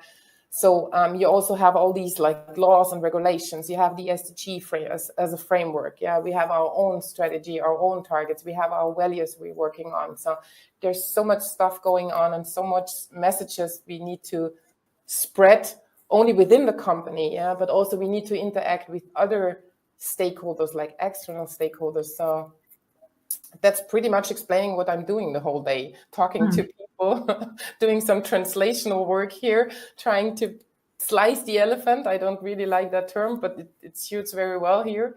And on the other side, I mean, I think Paula addressed it in her initial speech, where she said, okay, we also need to change the mindset or consumer behavior. Yeah, we're plastics producers, so I really need to work with our consumers, our end consumers, telling them, okay, listen, you need, if you have this cup, you need to dispose it correctly. Yeah, you need to put it in the right bucket. Yeah, and that sounds easy, but sometimes it's not. We need to convince our customers, yeah, to why plastic is not as bad as it's probably going to be transported as a message in the news. So yeah. Lots of talking, lots of trying to involve or get involved, to involve with or engage with everybody. Sorry, that's the correct term. Also with politicians and, yeah, engage with everybody along the value chain. So you embrace the complexity. I see that already. Yeah. But coming back to Steffen, who said one of the success factors has been focus, for example, for Ørsted, to do that very profound transformational change in the company. Maybe that could even be one of the success factors for Greiner then as well. So just as a hint, because complexity, of course, it paralyzes sometimes. And do you have such a core SDG for your company as well, that only one that is the major SDG for your operations, where you orientate everything towards, just like for Ørsted, it's SDG 13, or as Paula said, SDG 12 is the one core SDG in her perspective. Do you have something like that as well? Or do you embrace all 17? You embrace all 17? You're muted, so you're thinking maybe, or maybe tone is away. Still moving, yes.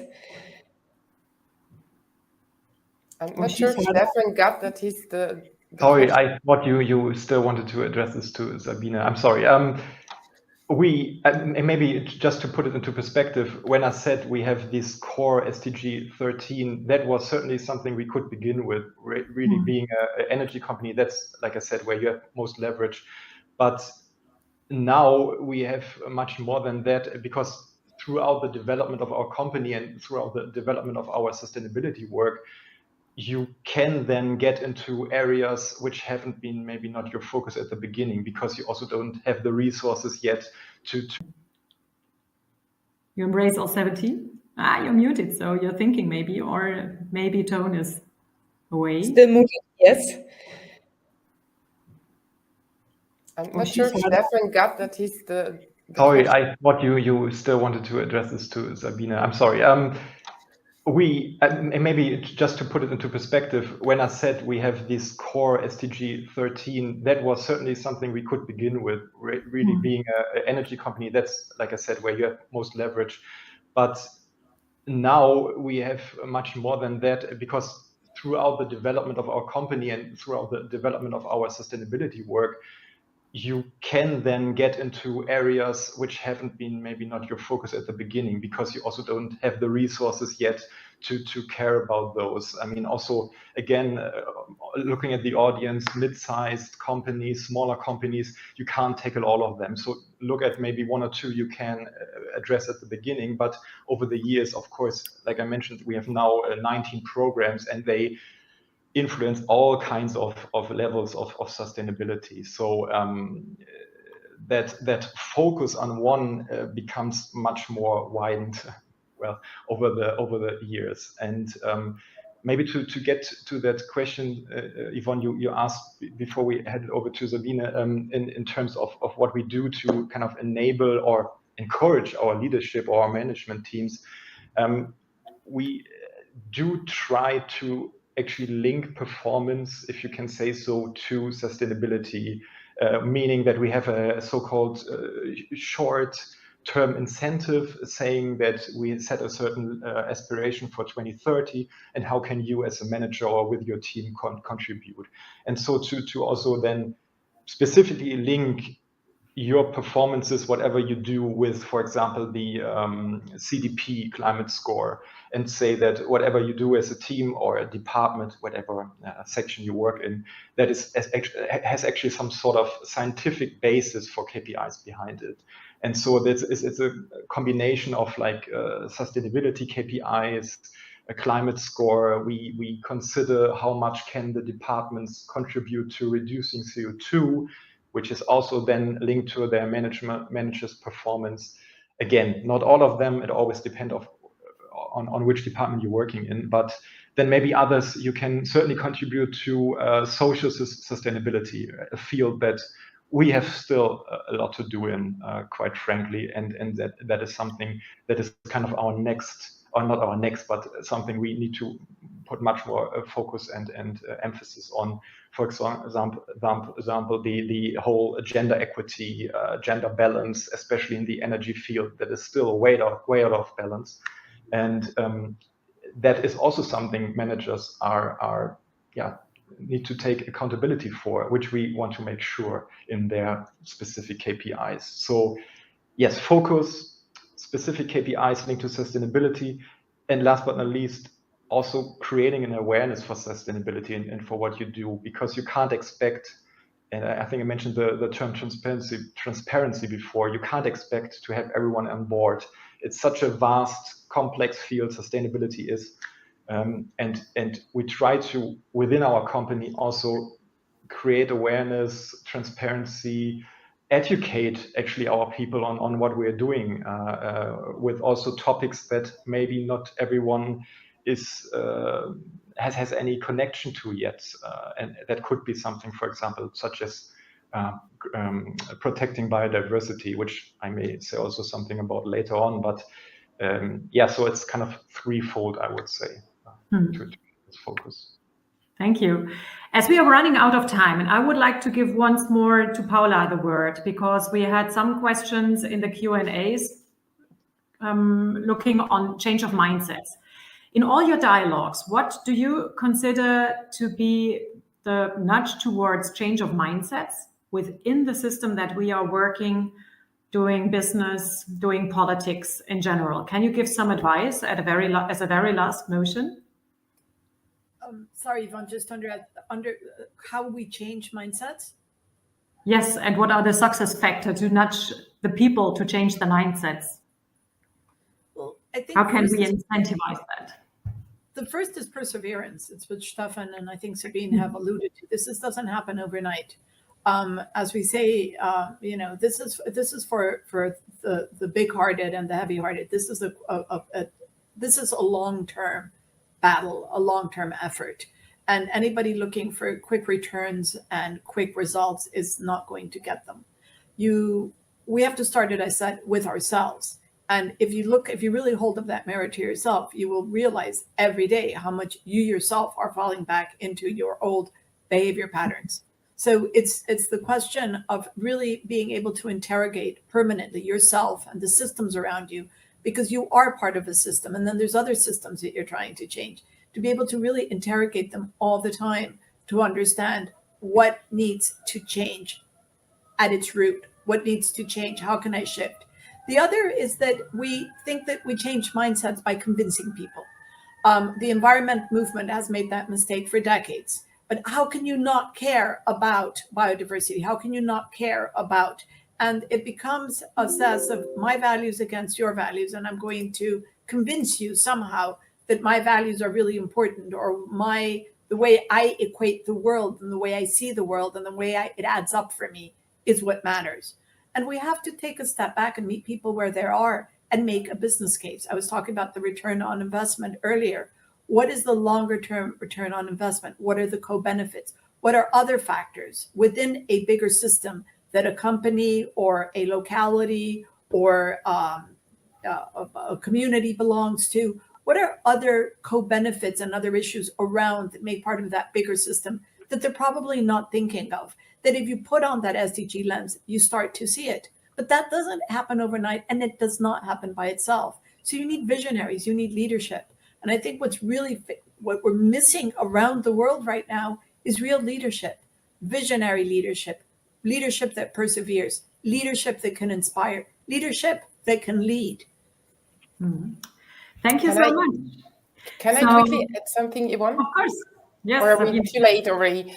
No, I would like to add something here, and Stefan and Paula addressed it in a way, but I think what's also important is trust. Yeah, I think you really have to tell your people that it's okay. You need to start moving. You need to start shifting your business model, and it's okay that you have no idea how it exactly will work out and how the path looks like. Yeah, so but please start to move, yeah, because as Paula in the beginning said, business as usual it's over, yeah.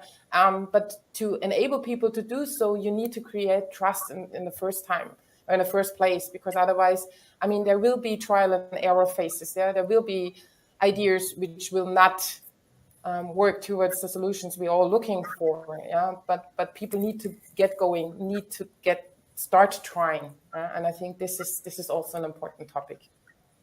Not only start trying, but do it today. Yes, do it, exactly. And what you can do today is, what I would drive out of the last 5 minutes is question yourself, question your organization, question the system, and revise it according to the Sustainable Development Goals for a common future.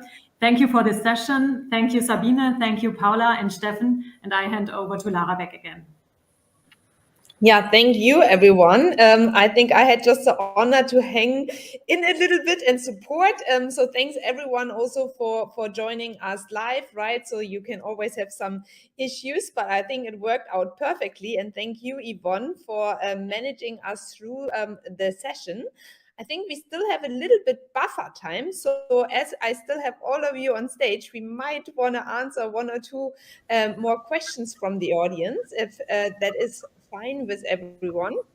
So maybe you can also choose which one you like best, but actually I think there were some that I would love to go into. So I think it was one for Sabine. I can show that on stage. we have been, I think, or at least what I heard out of that session, we talked a lot about engagement of other stakeholders, of going into dialogues, also building trust right now. But that's also something we see in a lot of companies as a huge challenge. So specifically when you talk about transformation from within, you might have all these external stakeholders, you might also have all the internal stakeholders. So maybe really for someone who's starting that whole process right now in the company, can you give like a walkthrough where to start with? So you have your tools like the SDGs, and then you have a business model that's maybe rooted in the last hundreds of years of work. Where do you start getting everyone involved, and how do you really do that transformation process with working with stakeholders? Yeah, thank you for the question. I think that's a very tough question, to be honest, because I could speak about that for ages, and that's one of my favorite topics, and that's what I usually also do, to talk about barriers, because this is what we need to address here. I think what you should do is what I mentioned before. I mean, think of really slicing the elephant. So think of your value chain, think of your business model, and think of whom you need to get into the boat first. So get rid of the idea that you will address everybody at once and successfully. Because this, in my experience, and I'm working now in sustainability for over 14 years, is not going to be. It's not going to work, and you're going to be frustrated, and you're going to stop. You're going to lose your enthusiasm and your idealism and whatever you lose. Yeah, but probably you just lose it. So think of the main, Paula. Do you want to add something? Or yeah, okay.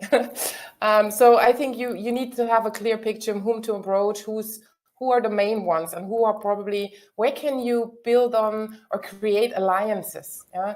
Get other people into the boat and try them to convince other stakeholders, because you cannot do that on your own. Yeah? So I think it's about synergies, alliances, and then just be bold. Talk to people, create trust. And it's also about being honest. Yeah, it's also probably about telling them, okay, listen, I don't have an exact plan how we're going to manage that. Yeah, but anyway, yeah, as you just said, Yvonne, we need to do it. Yeah, we need to do it now. Yeah, and I think that's it. Just start. Yeah. And if I could just build on what Sabine was saying, I'm 100% in agreement with everything. I would add, though, that you also need to change the risk appetite. And that means that you have to change the incentives within the company, and you have to work to create an enabling environment to de-risk the kind of upstream finance that you need, et cetera, et cetera. So risk can become a huge barrier, because if there's inherent risk aversion because you're used to the business as usual, to the comfort, you have to actively move people so that they know that if they do take that, look at those bold ambitions, everything Sabine was saying, you can do that. Trust is the linchpin of it all. Without trust, you can't go anywhere. But building on that trust, you then have to work actively to change the risk appetite within your company, within your group, within your team, but then across the system. Mm-hmm. Yeah, thank you so much for adding on that.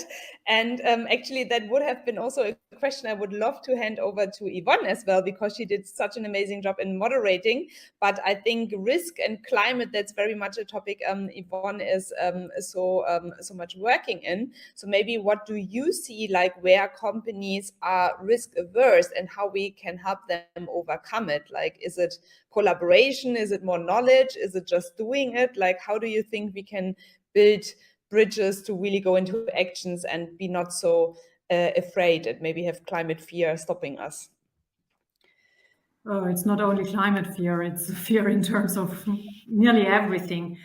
Where is risk aversion sourcing? So it's a lot about habits. So again, we have the habits, Paula mentioned it, and others mentioned it as well. If you are into a kind of thinking, the mindset perspective that has been raised in the questions as well, it is also in the spreadsheets of banks, for example, or in the risk management. And what we recognize when it comes to sustainability management in companies, for example, that the term risk as such has a complete other connotation compared to accounting, for example, because there you are working with Excel sheets and very conservative way of thinking, and risk management perception and established in business, also for reasons. But I think the innovation is now not to consider, for example, to set targets in the future as a risk as such.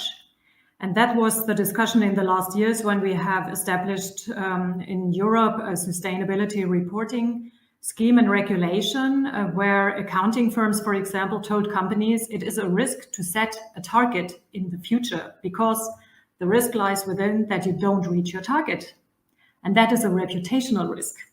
So how shall we then kick off transformation in business with a plan, do, check, act, management theory, etc., coming into an agile management, because you bounce back again then to the old risk perception in your management or in your board, because you don't have the knowledge, the training, and establish the new habits on looking on your business case and how it has to be evaluated.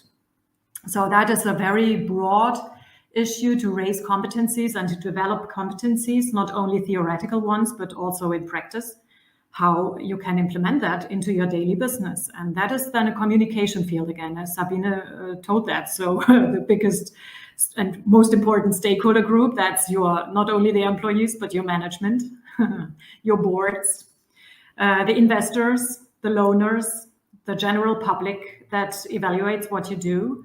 And we see that so many companies are criticized for the bits that they do in sustainability practice and gradually changing their business case.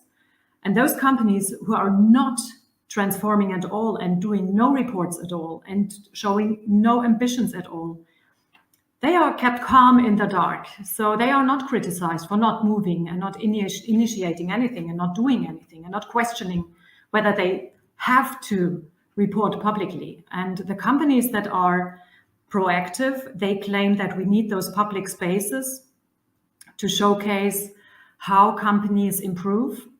And I support that very much. We need those public spaces. We need the public data spaces also to generate profit for smaller companies who cannot afford the very costly rating systems, for example, but who are looking for the small and smart solutions that can be managed by themselves, implemented by themselves, and which lays the book of activity into their hands and not externalize again and internalize temporarily, for example, capacities and knowledge into a very short period of time, and then people write out of the company again and take all the knowledge with them again. So also here I always advertise, look at the small agents for sustainability transformation that just leave all the knowledge that they have in your company and which you can address at any time when you see now there is a limit again. I want to come into contact with the advisor, with the network partner in the same sector or in another sector that helped you once. And I experienced that the collegiality in the sustainability management sphere is huge. Great. Yeah. Thank you as well for that speech, I guess. That is really, really nice. We're going to have a lot of content to share afterwards. And maybe last but not least, maybe Steffen, I think we have talked now about risk, like how to be innovative, changing business models. That's what you said. You're juggling like all these different SDGs. You said you have plans for the futures. Maybe what is the inside perspective from a company, and you can share it, that has been successful already in some points, because we talked about it maybe can be hard to take that risk. What are the 3 things you would say? Why is it worth it to go into transformation? You can make it 1, but up to 3 if you want. What do you feel you share with your board, with your colleagues? What are the reasons why it totally makes sense for a company to go into it now and not see it narrowed, but as a holistic approach to transform the company into a more sustainable direction? Maybe I can give 2 answers. Just one sentence on the risk aversion or the fear about risk. I think what wasn't really mentioned yet is the whole policy and regulatory framework, which companies such as us also have to work with. Just emphasizing on the fact that there needs to be a certainty a company can rely on. If you cannot expect companies being bombarded with changes every 2 or 3 years, every legislature that something happens. We need this long-term certainty, and then investment's going to be made. Production can be ramped up. All that is, especially for like heavy logistically aspects as we are facing, that's very, very important. Just wanted to say that. So there needs to be a policy behind it. Just for the German viewers, we all saw how fast a LNG terminal was able to be built. No matter what you think about LNG terminals, I guess you have opinions on that. I have too, but it shows like if there is a backup from policy, from politics, from the government, it can happen very fast. And I would hope to see that also for the industries that do something in terms of sustainability. And now I've forgotten your question. Why does it matter, or why is it important to change? I mean, it's always easy to speak from my perspective because we were successful, right? And this is not a given necessarily. But I think I saw somewhere in the chat, when you look at not just as on financials, but holistically, I wouldn't even make a differentiation between that, because if you are successful in your transformation and your sustainability approach, then it will trickle down. I know the term has been used in other ways, but it will trickle down and create a well-run business. There are so many factors which come into play. Us being a hopefully attractive employer, for example, you being a company and standing behind what you're doing brings new people in because they want to work for a company that is leading the change. So that is also a financial gain then, because you get great people and you get the best talents that are out there. Just as a very specific example, how this change can also enable success in other areas, which always leads down to you being a better company, a more competitive one. I used the term resilience before. I think if you ask me what is sustainability about, it's all about resilience and being able to sustain at the market you are in 10 years from now, and not being one of those being left over and being not being able to live up for what is important for the future. So competitiveness, that is what it's all about. Thank you.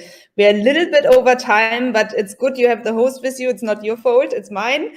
I would still give Paula the last sentence. Maybe I like to ask in our webinars, if people just forgot everything that was said in the last hour and maybe found it hard to summarize, what was it that you would wish decision makers, employees, people in companies take forward to address the SDGs and take climate actions also forward?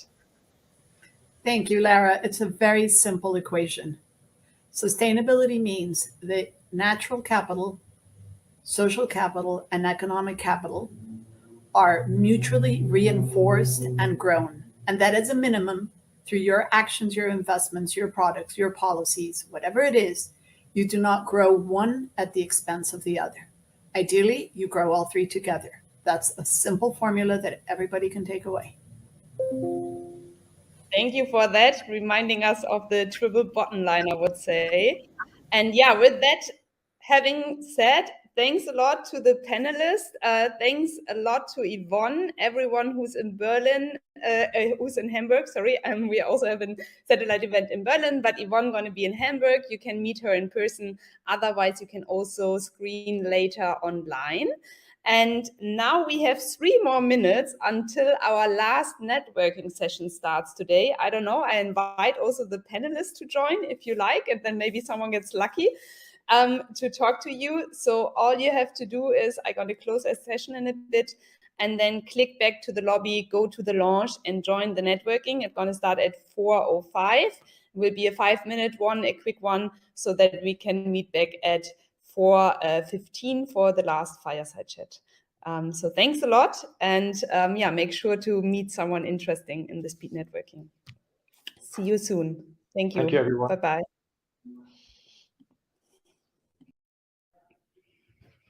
So, perfectly in time. Welcome back to our fireside chat on collaboration in Scope 3.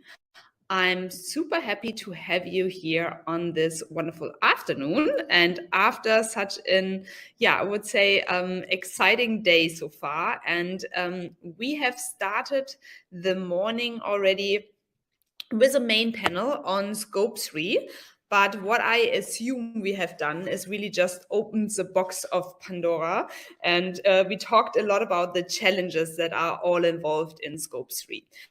And this panel, we want to focus on, the main topic that also came out of the main panel, which is collaboration. And collaboration with all kinds of stakeholders, actually, to go into the best practices and go into decarbonization. And before I get everyone on stage, I have the very big honor to introduce you to Maria, our moderator of this session. And I want to highlight for you that she is quite an expert in supply chain, but also transformation. She is the CEO and co-founder of Future Insights Networks. And as such, she is contributing a lot to the success in economy, bringing in bridge in between employees, customers, communities, stakeholders, and companies. So she really want to bridge the gap and also the Scope 3 gap, I guess, and is moreover running several podcasts also on that topic of community building all around supply chain transformation. So I am super honored to welcome Maria on stage with me. And with that, I'm gonna have her here on stage and stop presenting my slides. Maria, thank you so much for being here. Hi, Laura. Nice to see you. Hello. I have just started this afternoon to ask everyone from where they are actually joining us today. So where are you located? Well, don't let the accent fool you, because everybody, as soon as they hear me speak, they think I'm somewhere in the United States. But I'm actually based out of the UK. I've been here for 23 years, and I run my company, Future Insights Network here, to run the podcast, etc. So I'm here in the UK. Great. Yeah, then Berlin sends some sun, and I am really honored to have this great panel all together. So if you feel good about it, I would get the panelists on stage and we can just start right into it. Amazing. Let's do it. Then we have Gundula, Dennis, and Elizabeth. And from here, I would leave it to you guys, and I join you in a bit. Thank you very much, Lara. See you soon. Thank you. Right. Well, hello to everyone here, and hello to our panelists. I love this session because today we're going to be talking about how you decarbonize your supply chain and collaboration for Scope 3. And this is at the Climate Transformation Summit. Now, from what I understand, our audience here has been asking a lot of questions, talking a lot about challenges, but we're going to try to go from the theoretical to the operational in terms of how you operationalize sustainability and all of these initiatives. So first off, before we kick off, again, let's do some introductions. As Lara was kind enough to say, my name is Maria Villablanca. I'm the host of the Transform Talks podcast. I run the Future Insights Network, which is a network of over 130,000 senior supply chain leaders. I also have Supply Chain TV, and I'm a very lucky person because I get to talk to senior supply chain leaders around the world every day. And that's fantastic because I get to connect with them and learn from them. So that's me. Now let's go on to our guest, our panel. Because we outnumber you, I'm going to start with a gentleman first as opposed to ladies first. So why don't we start with Dennis? Tell us a little bit about yourself, and then we go to Elizabeth and then Gundula. Yes, hi, good afternoon. So my name is Dennis Bucks. I'm Global Sustainability Manager at Heineken. I think the well-known beer brand globally, probably everyone has at least seen it, probably also tasted it. So working for the company in the raw materials area. So really looking after all the crops that we buy, basically everything that goes inside of the bottle. Working for the company more than 16 years, mainly always in procurement, but now also moved to sustainability. So that's it. Perfect. I think in a nutshell. Yes, Elizabeth. Elizabeth. Yeah, from the beer to me, that's a great transition. So I'm leading the sustainability services for IBM Consulting. So I'm not selling beer and I'm not selling computers. I'm doing consulting. But you're drinking beer. You're drinking beer. No, I have to disappoint you. I'm not even drinking beer. My husband loves it. But what I do is I basically work with sustainability leaders, supply chain leaders, also CFOs across industry on their sustainability transformation, and working along the supply chain, as it is for many companies, over 80% of all the emissions obviously is like a really critical topic. So I would share a bit about the work that we are doing across EMEA with industries similar to beer selling companies, but also talking a bit about dairy, talking a bit cotton t-shirts, and hope I can contribute with these different examples that it's possible to bring light in the opaque supply chain. Fantastic. And Gundula. Yeah, hello everybody. My name is Gundula Ulla. I'm working at Funke Mediengruppe. It's a German publishing house, one of the biggest German publishing houses, producing newspapers, magazines, and digital siblings of them, so websites and e-papers and stuff. And as Funke's headquarters is based in the western part of Germany, where coal mining was a big thing about 100 years ago, and we have contributed a lot to the current CO2 issue.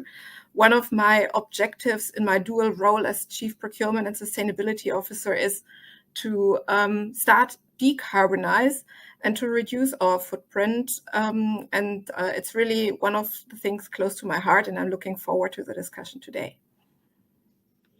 Wonderful. Thank you so much for the introduction. Okay, so before I get going, I'm going to let you know that I'm sure you've all know this because you've been watching this wonderful summit, but you can ask questions in the Q&A, and I will try to get to those questions as often as I can. Sometimes we're not going to wait till the end. If it's a good question, I'm going to ask it of our panelists right away. So feel free to contribute and be interactive with this process.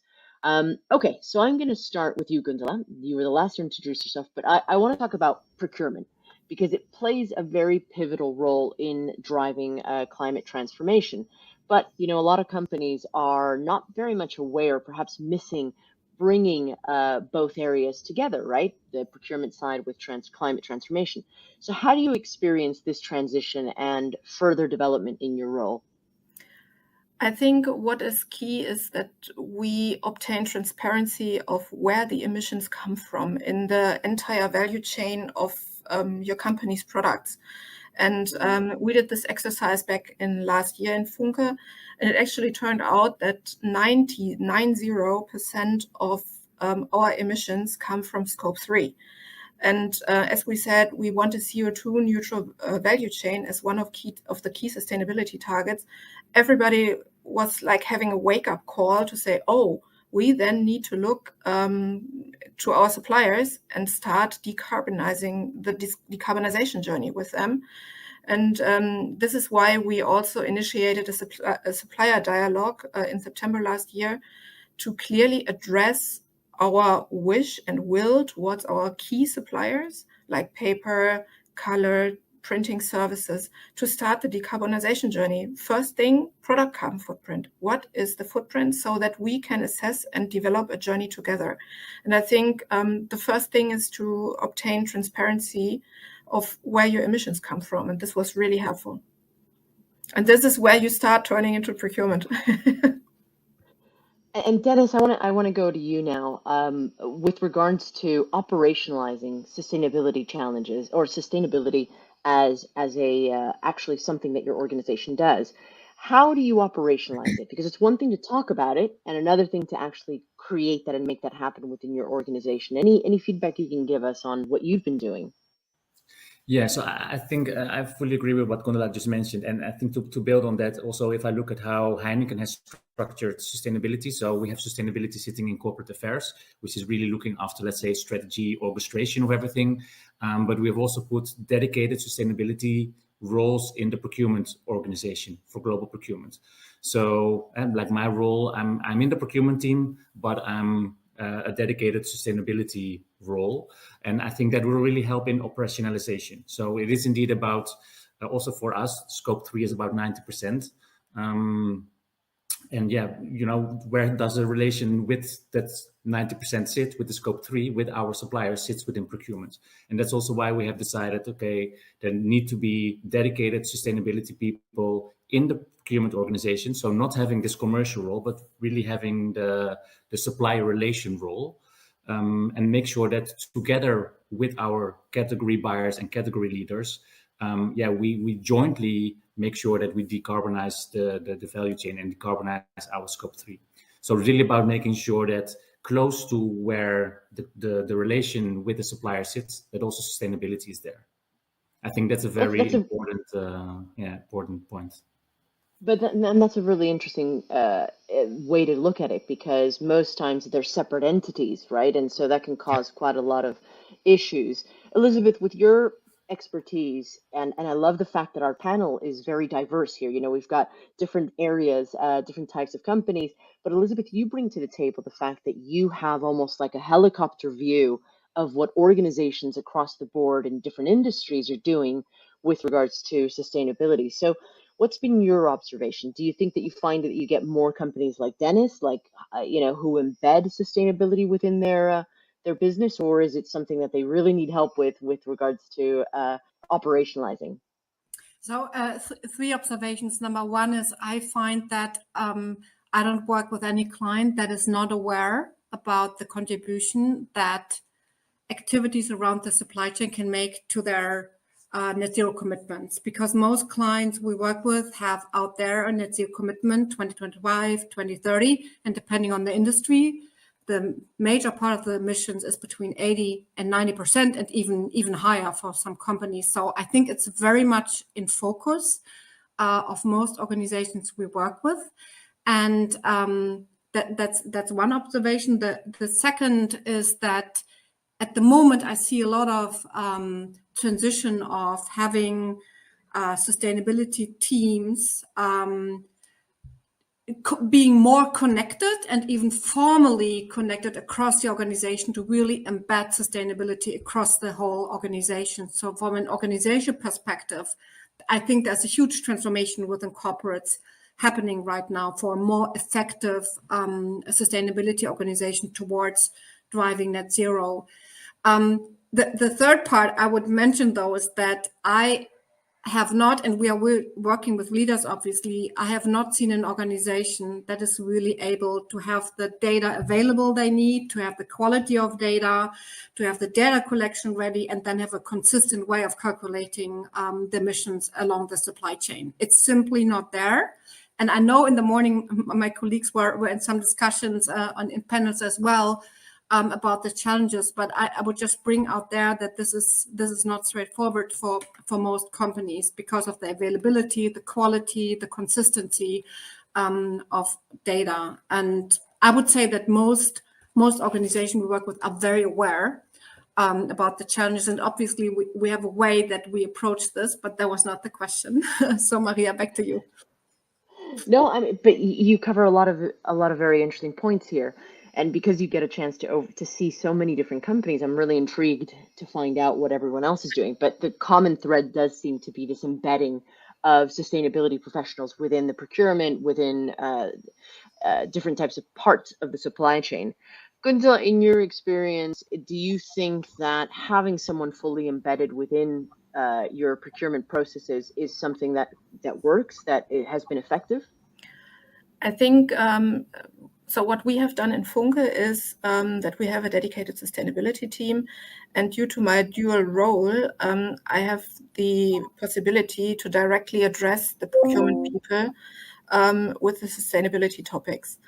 And I think it's nice to have like one person dedicated in procurement for sustainability, but it needs the willingness and motivation of each and every one in procurement to address their specific category and think about what are my objectives in terms of sustainability, how do I want to address my category, my suppliers, and what are the targets that I want to set with them towards decarbonization? How is the percentage that I want to decarbonize my category?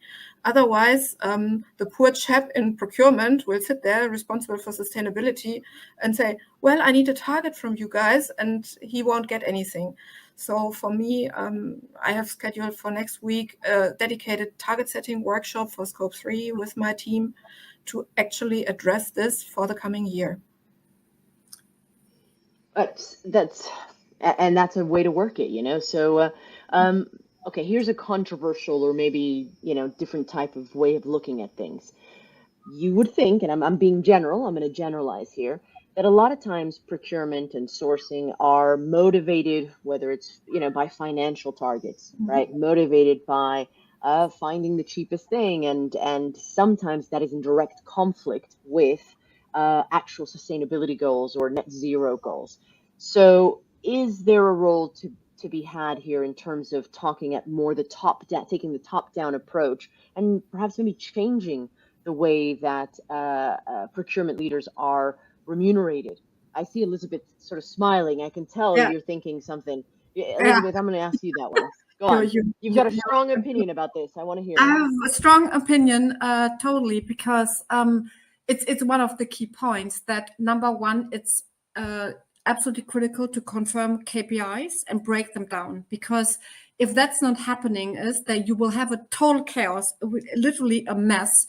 If people are providing something in the organization that is the same consistency, the same quality. So I think one of the first steps is to be absolutely clear on the KPIs per product category and per purchaser, basically, to break that down and to prioritize along the main suppliers. It's critical. And I do think you need to have a combined view, like how any one of us literally buys coffee or a procurer buys products, services, etc., that you have an additional component that is a sustainability KPI. And for carbon emission, it's in a way quite easy. It will get more complicated when we talk about impact on water and biodiversity. But if we stay in the carbon aspect, you have great databases that you can leverage if you don't have the primary data and really build it in.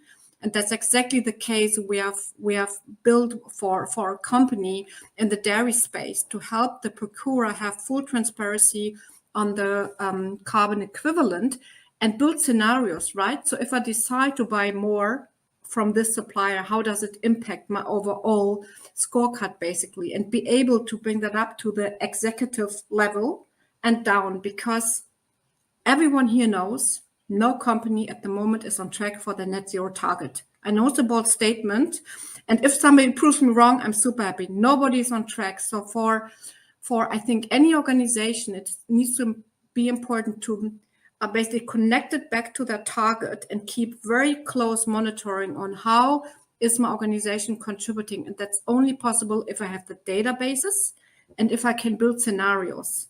And change the scenarios in a dynamic way. If I buy more from this, if I do supplier development and I help them to accelerate to reach their own targets, you can do so much as a big company. How that affects their own journey. And I'm happy to speak about the specific dairy case or the t-shirt case, but I think it needs to be integrated. We can't separate it, and I think it's, if you put the team, colleagues everywhere, that's a good point, but you need to connect them with data and a performance management system that is a direct report out to the executive board. I wholly agree. And Dennis, what do you think about this? Yeah, I mean, I fully agree. You know, we need to keep focusing on the near term and longer term ambitions. Like also for Heineken, we know what we want to achieve in 2030, and do we know all the details of how to achieve it? No, I mean that's why we're running pilots, for instance, globally, and why we are doing our programs. On the other end, what I think is very important, that when you really look at procurement and also about the leaders and what you mentioned about the top down, for instance, what is now been implemented in Heineken is that the total global procurement organization has a sustainability target. So we know what we have to achieve by 2030. We say, okay, that's 7 years from now. So, you know, if we want to achieve 21 or 30%, we are just going to say, okay, 1/7 part of that needs to come this year. Will it come fully this year? You know, we have to see. We hope so, but it doesn't have to be linear either, right? So as long as we start to make the small steps now and make sure that we speed up towards 2030, when we, you know, have much more experience and knowledge about everything, that will work. But from top down, there is now in everyone's objective at least one that is specific for the total global procurement organization, which is about sustainability and is about carbon reduction. So it is about making sure that as a organization you commit to what your ambition is, and also make sure that everybody is committed to that, from senior leaders up to everybody basically in the organization. So that's one, and the other part is, you know, we also have commitments, for instance, on sustainable sourcing. So in the sourcing category specifically for hops and for barley, which are two important ingredients, of course, for beer. You know, the people in those teams really work to make sure that also there the steps are right. So I think it's about making sure there is the actions to be taken to achieve the external commitment that we've made for the sustainable sourcing, for instance, but also really showing as leaders, you know, this is what we want to achieve. So we have to put objectives in place, because otherwise, I think it will be hard. So yeah, when you talk about procurement and top down, yeah, I think that's important. So. Yeah, 100% agree. And I think I'm going to give you a little bit of a funny anecdote, or is it a funny anecdote? I speak at a lot of events, I go to a lot of events, and I generally tend to ask the audience to give me a show of hands of anyone whose remuneration is tied to sustainability goals or carbon or net zero goals. And the answer I get is very few hands. Not many people have that. And then when you take it to a further level up, at a senior level, at a CXO level, at a board member level, how many of you is your remuneration tied to sustainability goals? So it's one thing to talk about it. It's another thing to actually act upon it, because without getting everybody on the same page, you're going to create these silos with competing interests, aren't you? I want to acknowledge a comment that we've had here from Felix, who says, Elizabeth is right. I think it's still a work in progress for most companies, especially for scope 3. We should acknowledge the complexity. And you know, Elizabeth, since this was about you, what are your thoughts on Felix's comment? I think Felix is agreeing with the comment that most of the brands, specifically if they're based here in this region, are aware that they need to do something about their supply chain, because that's where major emissions are coming from. I think that's what Felix is agreeing to. And he says it's complex. So I agree with Felix. It is complex. I do know there's a way.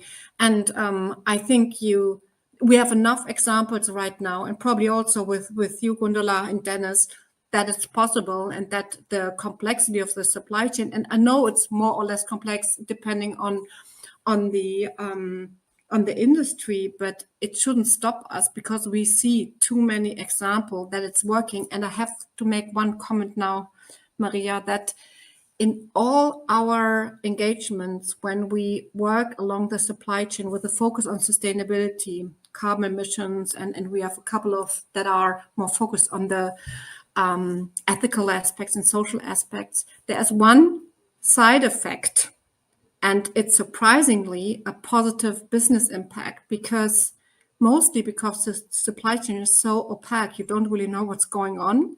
So as a positive consequence for all the work we do, we are able to identify efficiency potential that's just for big fashion labels, with our UK Fashion Trust example, where we trace basically the cotton from the source in India all the way to the ready t-shirt in the center of London. We were able to identify 6 million efficiency potential, because there was so much irregularity, anomalies, inefficiencies that we were able to identify. And I just want to break this here as the great news when we talk about integrating sustainability in decisions. Most organizations are very surprised, and I hear this from competitors as well. There's this additional element that transparency is able to drive in the supply chain. Maybe you see this very differently, Dennis and Gundula, but it's something that I find fascinating, and I repeat it every time, because if you get going on this, you will be positively surprised that you will even save more money doing this work and bringing light in your supply chain. And I think it's not only about saving money, it's about educating your purchasing organization about what's going on in your supply chain. We've been through this process as well in terms of, okay, where does our paper come from? Where does our ink come from? And they've been so enlightened in terms of, I didn't know about this and I didn't know about that. And how can we improve a step in the production? So they had a lot of learnings when it comes to the transparency in the supply chain. So I think both the decarbonization of the supply chain and also the regulatory impact in Germany on the Lieferkettengesetz has really brought a lot of upskilling into the know-how of the team. You bring up a really interesting point here, because supply chain and procurement, et cetera, we already have a talent gap problem, don't we? And so I think, if I'm going to take Elizabeth's point, which is a very valid point about, okay, let's pretend we're all cynical here and we don't want to save this one and only Earth that we have. Let's be cynical and think about the fact that it's business first. You're absolutely right, Elizabeth. The benefits to becoming a more sustainable business are additional opportunities for revenue generation, transparency, cost saving, but also attracting top talent, right? So I think that there's a lot of business benefit to the sustainability question. So here's my question back to you guys, and I'm going to see if maybe Dennis and Gundula, you can answer this. How difficult is it in general to get financing and approval for different types of sustainability initiatives without being able to quantify immediate return on investment? Good question. Let's say for my specific area, there is a budget available. We're running pilots globally. So of course, we need to have some incentive, and also we call it compensation fee that we give to farmers because we want them to do certain regenerative agricultural practices.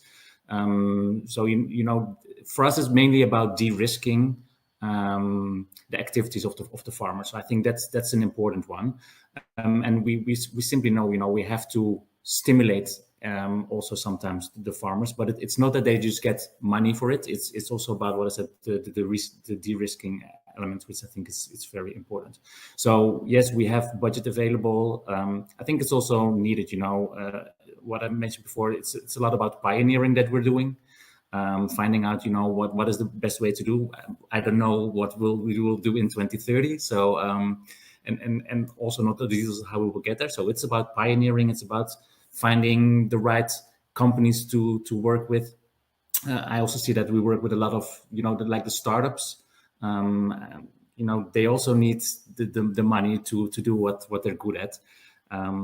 So yeah, there needs to be budget put against it, and that's why I think it's also good, again, that the sustainability role is separated within procurement, because then it doesn't automatically get linked to the procurement objectives and the procurement savings and all the other things that need to be achieved by the commercial part of the department, let's say.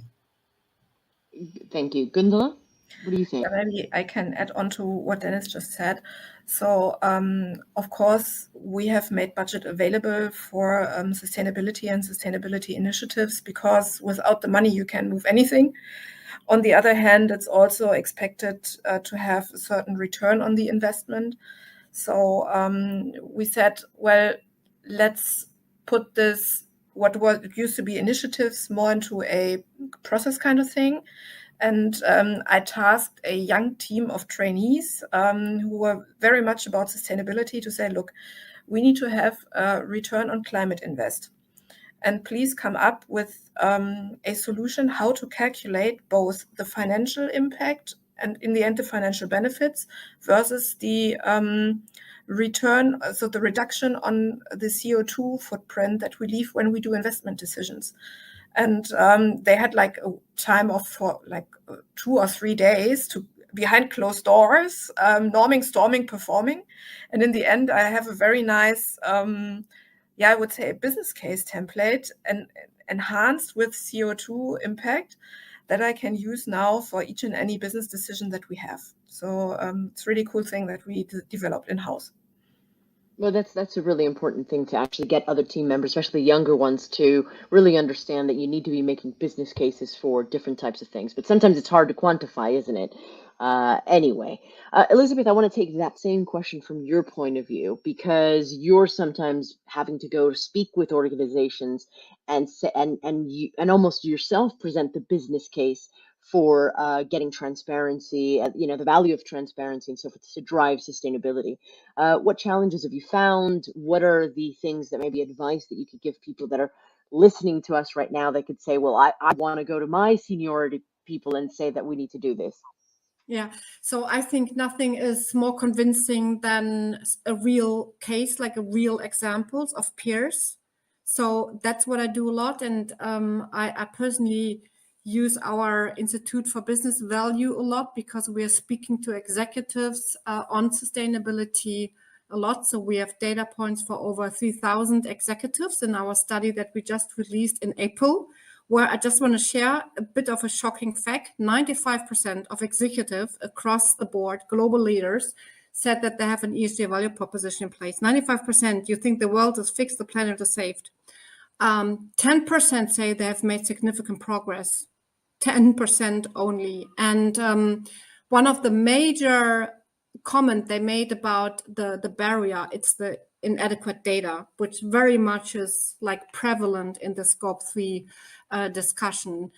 And all these executives say at the same time, they see sustainability as a key revenue enabler. Over 70%, they understand it's a revenue enabler. They understand it's core to their strategy. And I think what's missing, in addition to this comment on inadequate data, is practical examples how to activate that strategy. I honestly don't see lack of intent anymore, and very happy to be challenged on this one. But across the board, I see quite a broad intent across the industry to get moving.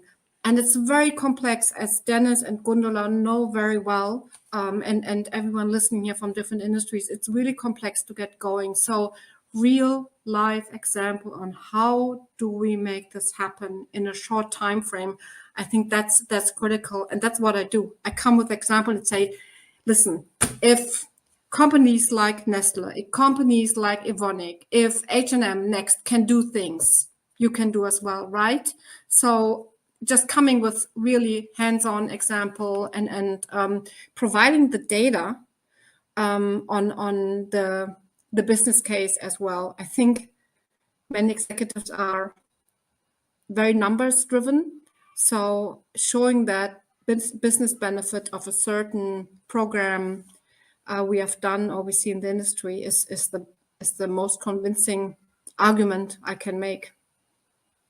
How important, Gundula and Dennis, I guess start with Dennis, then go Gundula, is collaboration with your tier 1, 2, and 3 suppliers to drive your own sustainability initiatives? Because it's all well and good that we're saying internally we're going to do this, but we all know that the majority of Scope 3 emissions usually comes outside of your own 4 walls. So how do you deal with that, Dennis? Yeah, it's critical. I mean, that's what it is. And traditionally, we had contacts with for instance, with our maltsters who deliver the malt to us. So there is traditionally that relationship. But what we're now doing is we go much more upstream and downstream.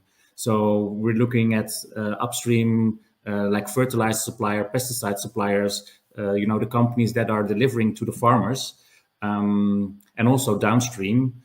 If you look at from the maltster point of view, also downstream, which are the farmers themselves, of course, right? So it's the full value chain actually that we are at this moment we have conversations. We look at, okay, where do we see the most of the emissions sit to make sure that we can tackle those big emission contributors. So it's we really have changed in a very short period of time from our collaboration with maltsters and with our traditional tier 1 suppliers to really go to the whole value chain, and also connecting, having conversations, discussions, sometimes also negotiations with more parties in the total value chain. So really going upstream, downstream, and it's a lot of new things for us. We are not used to buy fertilizers or to negotiate or have conversations with farmers. I mean, they were supplying to the suppliers of our suppliers, so the tier 3 typically. So and then understand, okay, what is it that they need. So it's critical, because indeed, every company has probably 80 to 90% scope 3, so it's all outside of your own business. So it's critical. Okay, perfect. And Gundula, what are your thoughts on that? I agree with what Dennis just said. I think it's about starting one-to-one conversations and pushing the suppliers towards more transparency and more initiatives around CO2 emission reduction. We did this with our top emission drivers, which is basically paper industry and also the printing services. And we sat down with them and said, how can we reduce this? What are your initiatives? What is your plan? By when do you think you will be ready? Because the paper industry is now transforming more into green energy, using more green energy to reduce their emissions. And it's all about conversation with the suppliers, I would say. Okay. I'm going to add something else here into the mix. So we cannot hide as we say, the elephant in the room. Over the last couple of years, we've had a great deal of disruption and uncertainty, volatility. We are dealing with geopolitical issues. We're dealing with trade wars, economic situations that are unheard of. Climate crisis, of course. There is just a lot going on. How do you still, as an organization, and especially in the procurement piece, how do you actually still stay true to the goals and objectives you have for sustainability, whilst at the same time maintaining agility? Who wants to take that? Elizabeth, are you here? Elizabeth, would you be able to take that from a potential of looking at different types of organizations across industries? What have you seen? I know Elizabeth is still here. Okay, maybe we've lost a little bit for a second. Dennis, what are your thoughts on this? I'm here. There you are. Okay. But somebody disabled my video. I'm listening, but maybe you can repeat your question. I don't know how I can show my face, because somehow. Well, let's see if no, don't worry. Let's see backstage, Lara. See if there's anything you can do to assist with that. The question was around the fact that we've had so much complexity over the last couple of years, right? So how do you deal with sustainability as a priority? How do you prioritize sustainability initiatives and carbon captures, et cetera, with still maintaining agility? Yeah, so I think for solving the climate crisis, or the planetary crisis, as I rather say, you need agility, and you probably at a level that we have not seen before. That's number one. I think with everything that's going on, yes, you might think there is a preoccupation with other topics, while in fact I see that a really positive trend is appearing, which is that all the regulations right now, with much more scrutiny on data, also including the supply chain, is driving an action that we have not seen before. So the regulation at the moment is doing exactly what it needs to do. And many are complaining about the complexity, etc. But I think it's doing what it needs to do. It gets everybody on their tiptoes, basically, and really on alert what's happening, which is good. That attention we need, and that there's much more money also going into financing sustainability transformation. That's what we see when we speak to banks, financial institutions, and investment companies. So I think it's not an additional work that we need to do, but overall to build resilience. Sustainability needs to be built and embedded in everything we do in an organization. So I think it's more an accelerator. And all this disruption, the energy prices, the inflation, etc. In a way, I know it sounds a bit scary maybe and a bit dramatic, but it increases the pressure in a way that action finally is happening. And that's what I observe in the EMEA region that I'm responsible for. Thank you, Elizabeth. All right, so Gundula, what is your take on this? Yeah, I'm of the same opinion that this current disruption that we see really acts as a booster for more sustainable thinking in all our processes, and it forces you also to be more flexible and agile when it comes to to think about new solutions, and also to these new solutions and approaches can open the door to embed sustainability into the overall sourcing process. So for me, it was a real game changer, be it as bad as it is what's going on a geopolitical level, to really accelerate the topic of bringing sustainability into the overall company operations. Okay. And Dennis, what are your thoughts on this? Because the last couple of years have really been quite tumultuous for everybody, and I can't expect the volatility to decrease. So, what are your thoughts on that? Yeah, I think pretty much actually in line with what we just heard. So agility is, I think, also the lever to make sustainability be successful. And I also saw in the remarks, we have to act quickly. We have to act fast because there's not a lot of time to make the changes that are needed. So for changes, you need agility, and it's agility in not necessarily only speed, but also in looking into the different areas, because there are so many areas in the end where carbon sits and where sustainability, because it's not only about carbon, of course, but also the other areas. So again, agility is key. It's the lever. Without that, and that's what I mentioned before. We work now a lot with startups. Startups they have that agility. They can help us in looking in different areas and take us from one place to the other and help us sometimes also prioritize, because that is what is needed. We need to have the focus, and agility, I think, is really helping in that. Elizabeth, you're back. We see you, which Yes. is great. I'm glad that we saw that. Talk about agility, having to.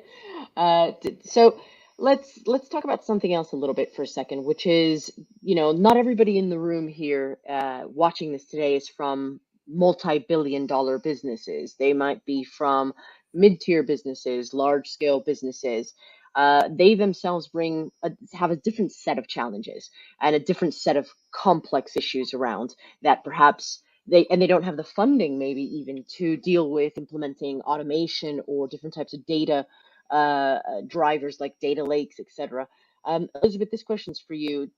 How do you think it's feasible for companies that are not of the size of Heineken, no offense, Dennis, that are, in order to implement sustainability efficiently today?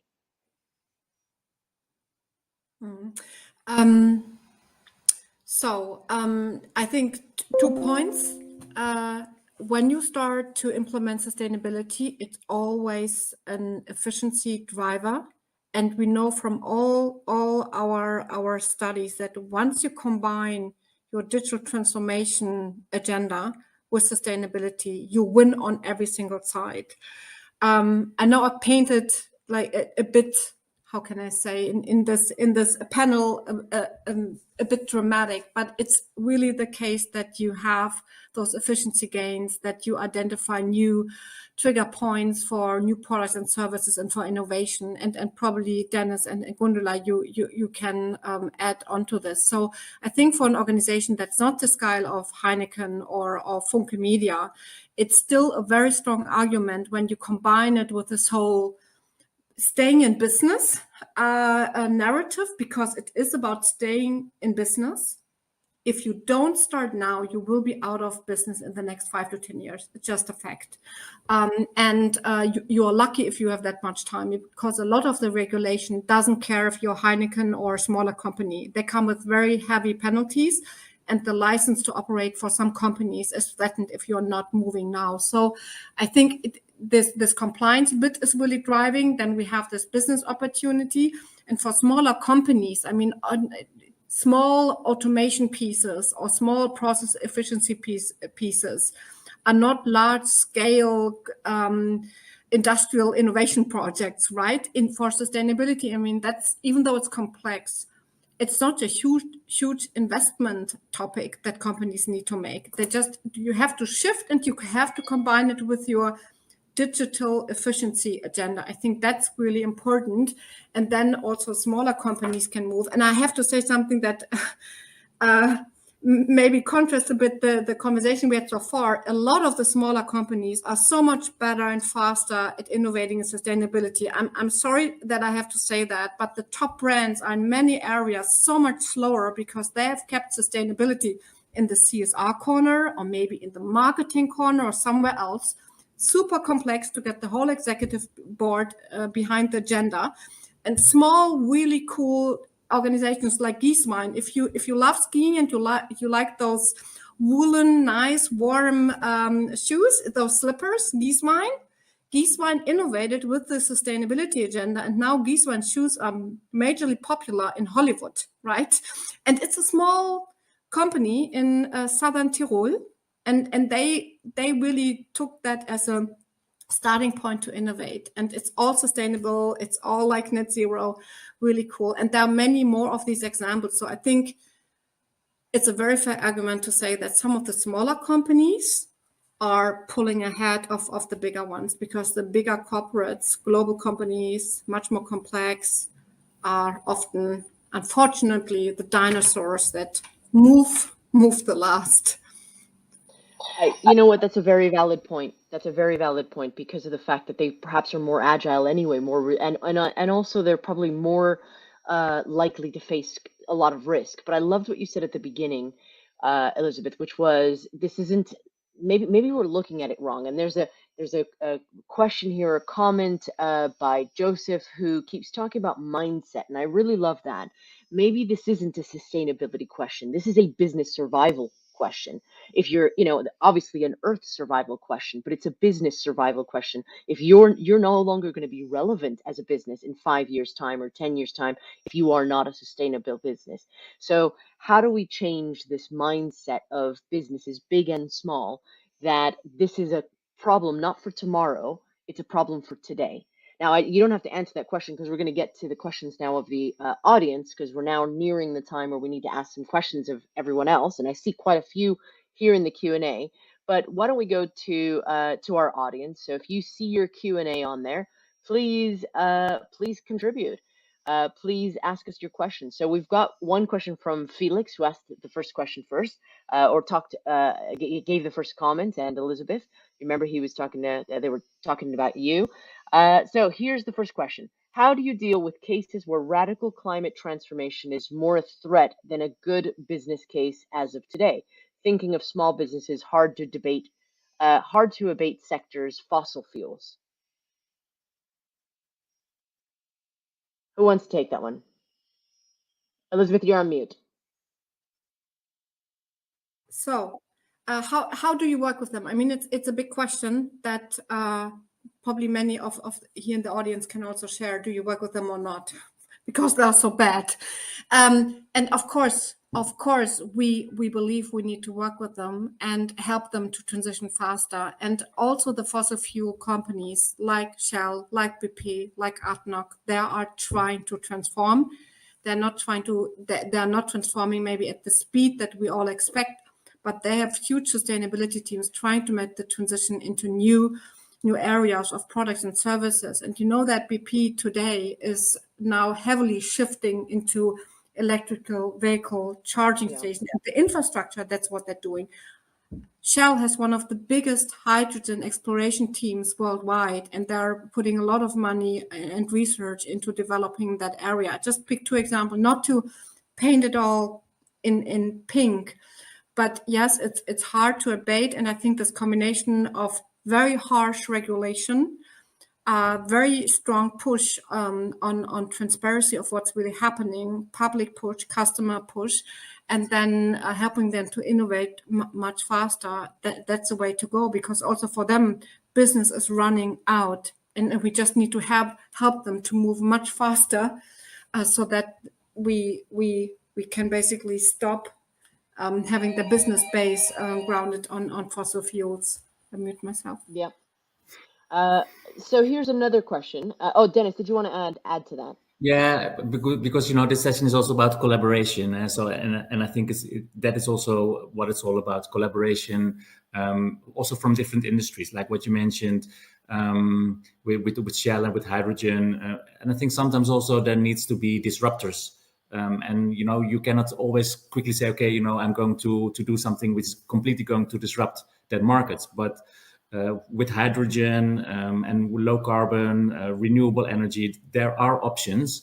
It's just that they are not big and at scale yet. But I mean, I see them in the market and they look promising. So, I think we just have to see, and that's also then, where big companies like Heineken will step up and make sure that we can support where needed. And what I mentioned before, the small scale up, it's startups, companies. It's important to work all together and make sure that things are going to change, and they can change. I've seen it happening. I see some things that are upcoming. It looks promising. So it's just sometimes I'm a bit impatient, and then I'm like we have to go.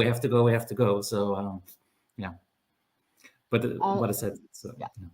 No, it's very, very valid. Gundula, anything that you want to comment on this as well? Yeah, I think what Elizabeth just said is quite true. So we need to support also the transformation journey of industry drivers.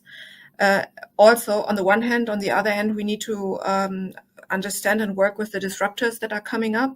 So to make sure those who could have a super positive impact also have the resources to do so.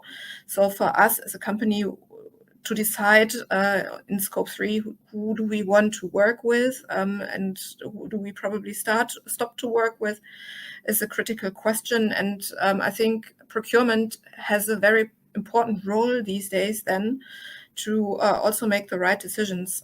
On the one hand, procurement, for example, and thinking about publishing business, which advertisements do we allow to be in our newspapers going forward of carbon emitters or not? It's also a question that we need to ask ourselves. In the UK, I think it was the Daily Mail or the Daily Telegraph, they said we do not want to work with certain companies, customers anymore because they are so bad in emitting CO2. So it's a decision and a discussion that we need to do. But there's still a lot of greenwashing. There's still a lot of greenwashing. We hear, I mean, I can't think of exactly the case, but I think it was the World Cup and the claims they were making about carbon neutrality, when in reality it was completely the opposite. So part of the problem, I think, is that there's regulatory compliance localized in certain regions, but there doesn't seem to be a globalized, standardized place to measure and maybe call out people. I want to ask this question that we have here from our audience as well. From Mars, what kind of services would you like to see your tier 1 suppliers offer in support? Is providing scope 3 data tied to the procured services something that you see more budget being allocated in the future, or is it already happening? Maybe Gundula, Dennis? I'm just reading the question. It was so long. Yeah.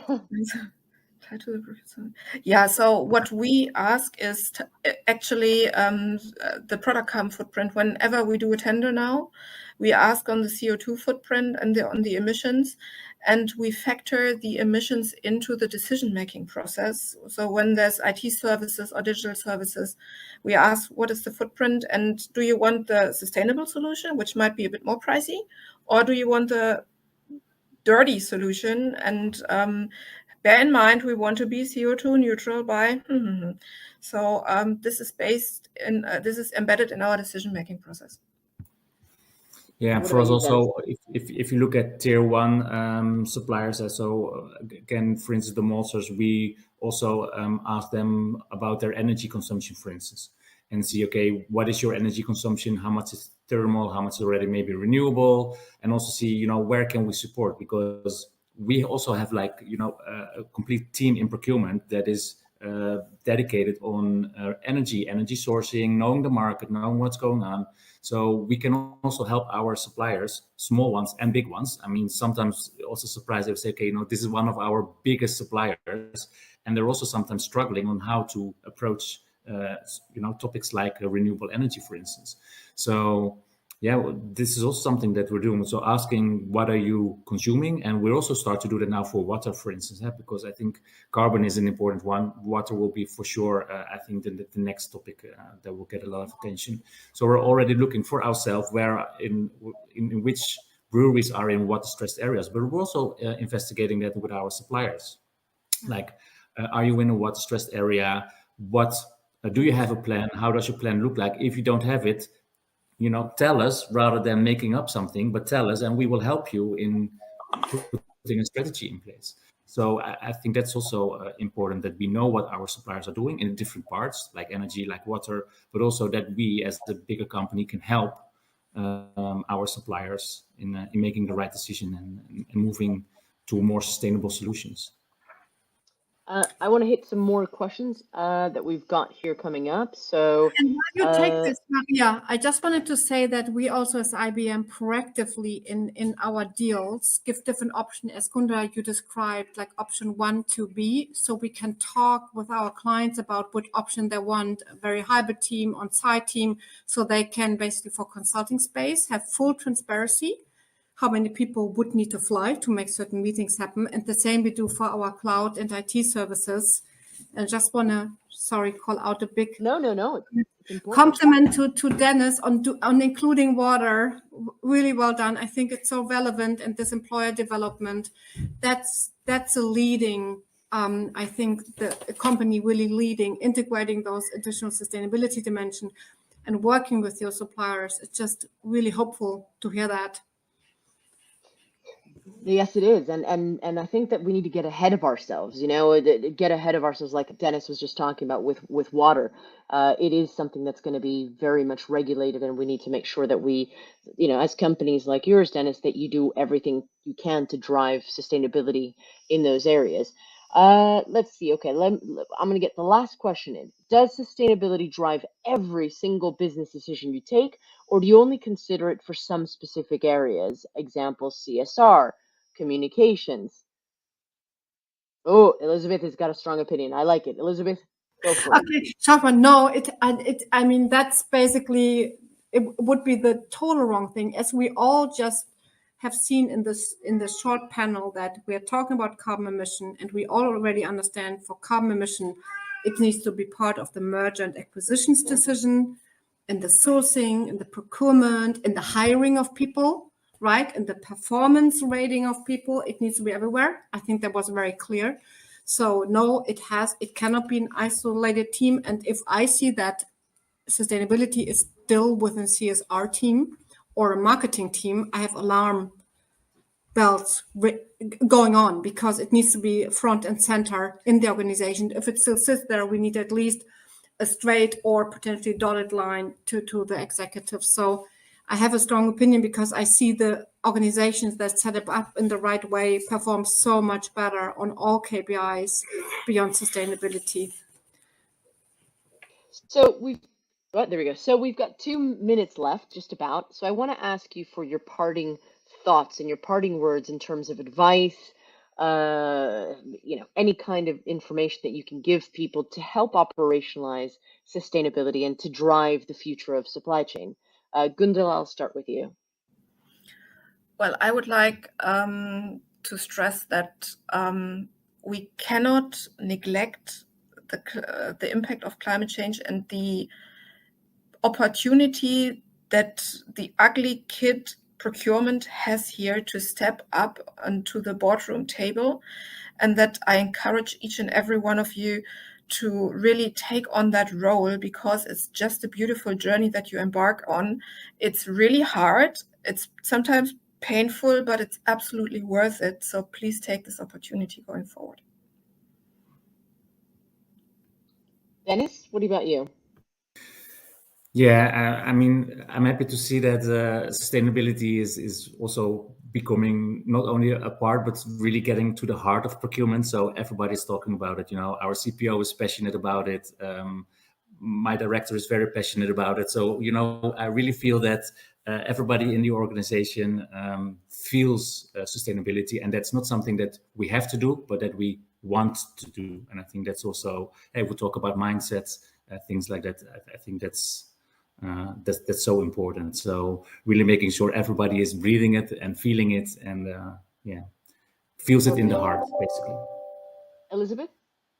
And make it super short. Everything was already said. I think activate as fast as possible and get the key stakeholders in one room, in a garage, in a workshop setting, and make really transparent on where you are and where you need to go, and have them really all in one room, so that across the board they understand what the gap really is, who needs to take ownership, and then design a practical way for action. And that's the most energizing, I think, and fastest way to get going, to break out of a certain like team bubble in a way, for sure, out of the sustainability bubble within the organization, and invite additional stakeholders, because I think there is still so much awareness lacking in all pockets of the organization. So that would be my recommendation. Thank you very much to our panel. Thank you very much to all of you that are watching. And thank you so much for being here. So we'll see you at the next session. Thank you.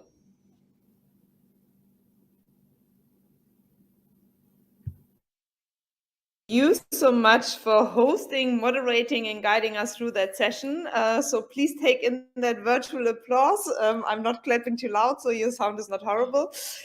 Yeah, thanks for that vivid discussion on a Friday afternoon, and bringing in so many, I think, loose ends we might have had over the last 2 days still open, connecting them all together, the bits and pieces in between sustainability department, procurement, inside companies, outside, and rounding it all up and making sense out of it. Thanks a lot, Maria, to guide us through, and all three panelists to be also so open and sharing on challenges, best practices, and how your journey looks like. So first of all, from my side, thanks for that session, and also the audience being so active. And I would first get you off stage so you don't have to listen the whole thing.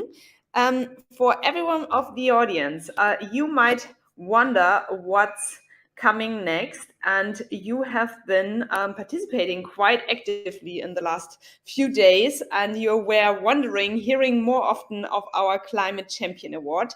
So now is actually your time to vote and to decide. So you had in the last days a lot of different sessions. Yesterday mainly about climate solutions, how companies are changing their own actions. Then you heard on the second day today more about climate transformation within supply chains. And in between, you had 2 times the exhibition with climate solutions. And those 3 areas you can vote for. So you're gonna find in a bit in the alerts the link again. Otherwise, you have it here also on the screen. So it might be a little bit small, but if you take out your mobile, it should work. And third option, you can go to the lobby, and there you find the link, and it says voting. So we are eager to hear your voice, and give us feedback, which of the speakers you like best, which solution was the most innovative for you, the most active. And you have about the next 5-10 minutes to give your final vote. And then we are actually very happy to close with you these 2 days of interactions and a lot of inspiration. And we are super happy to have the Jane Goodall Foundation again live with us. And this time we have Anna Rattmann, the Executive Director of the Jane Goodall Foundation, who will share with us how they are driving forward to bring climate, but also biodiversity issues forward. And as we always want these summit to be as meaningful as possible.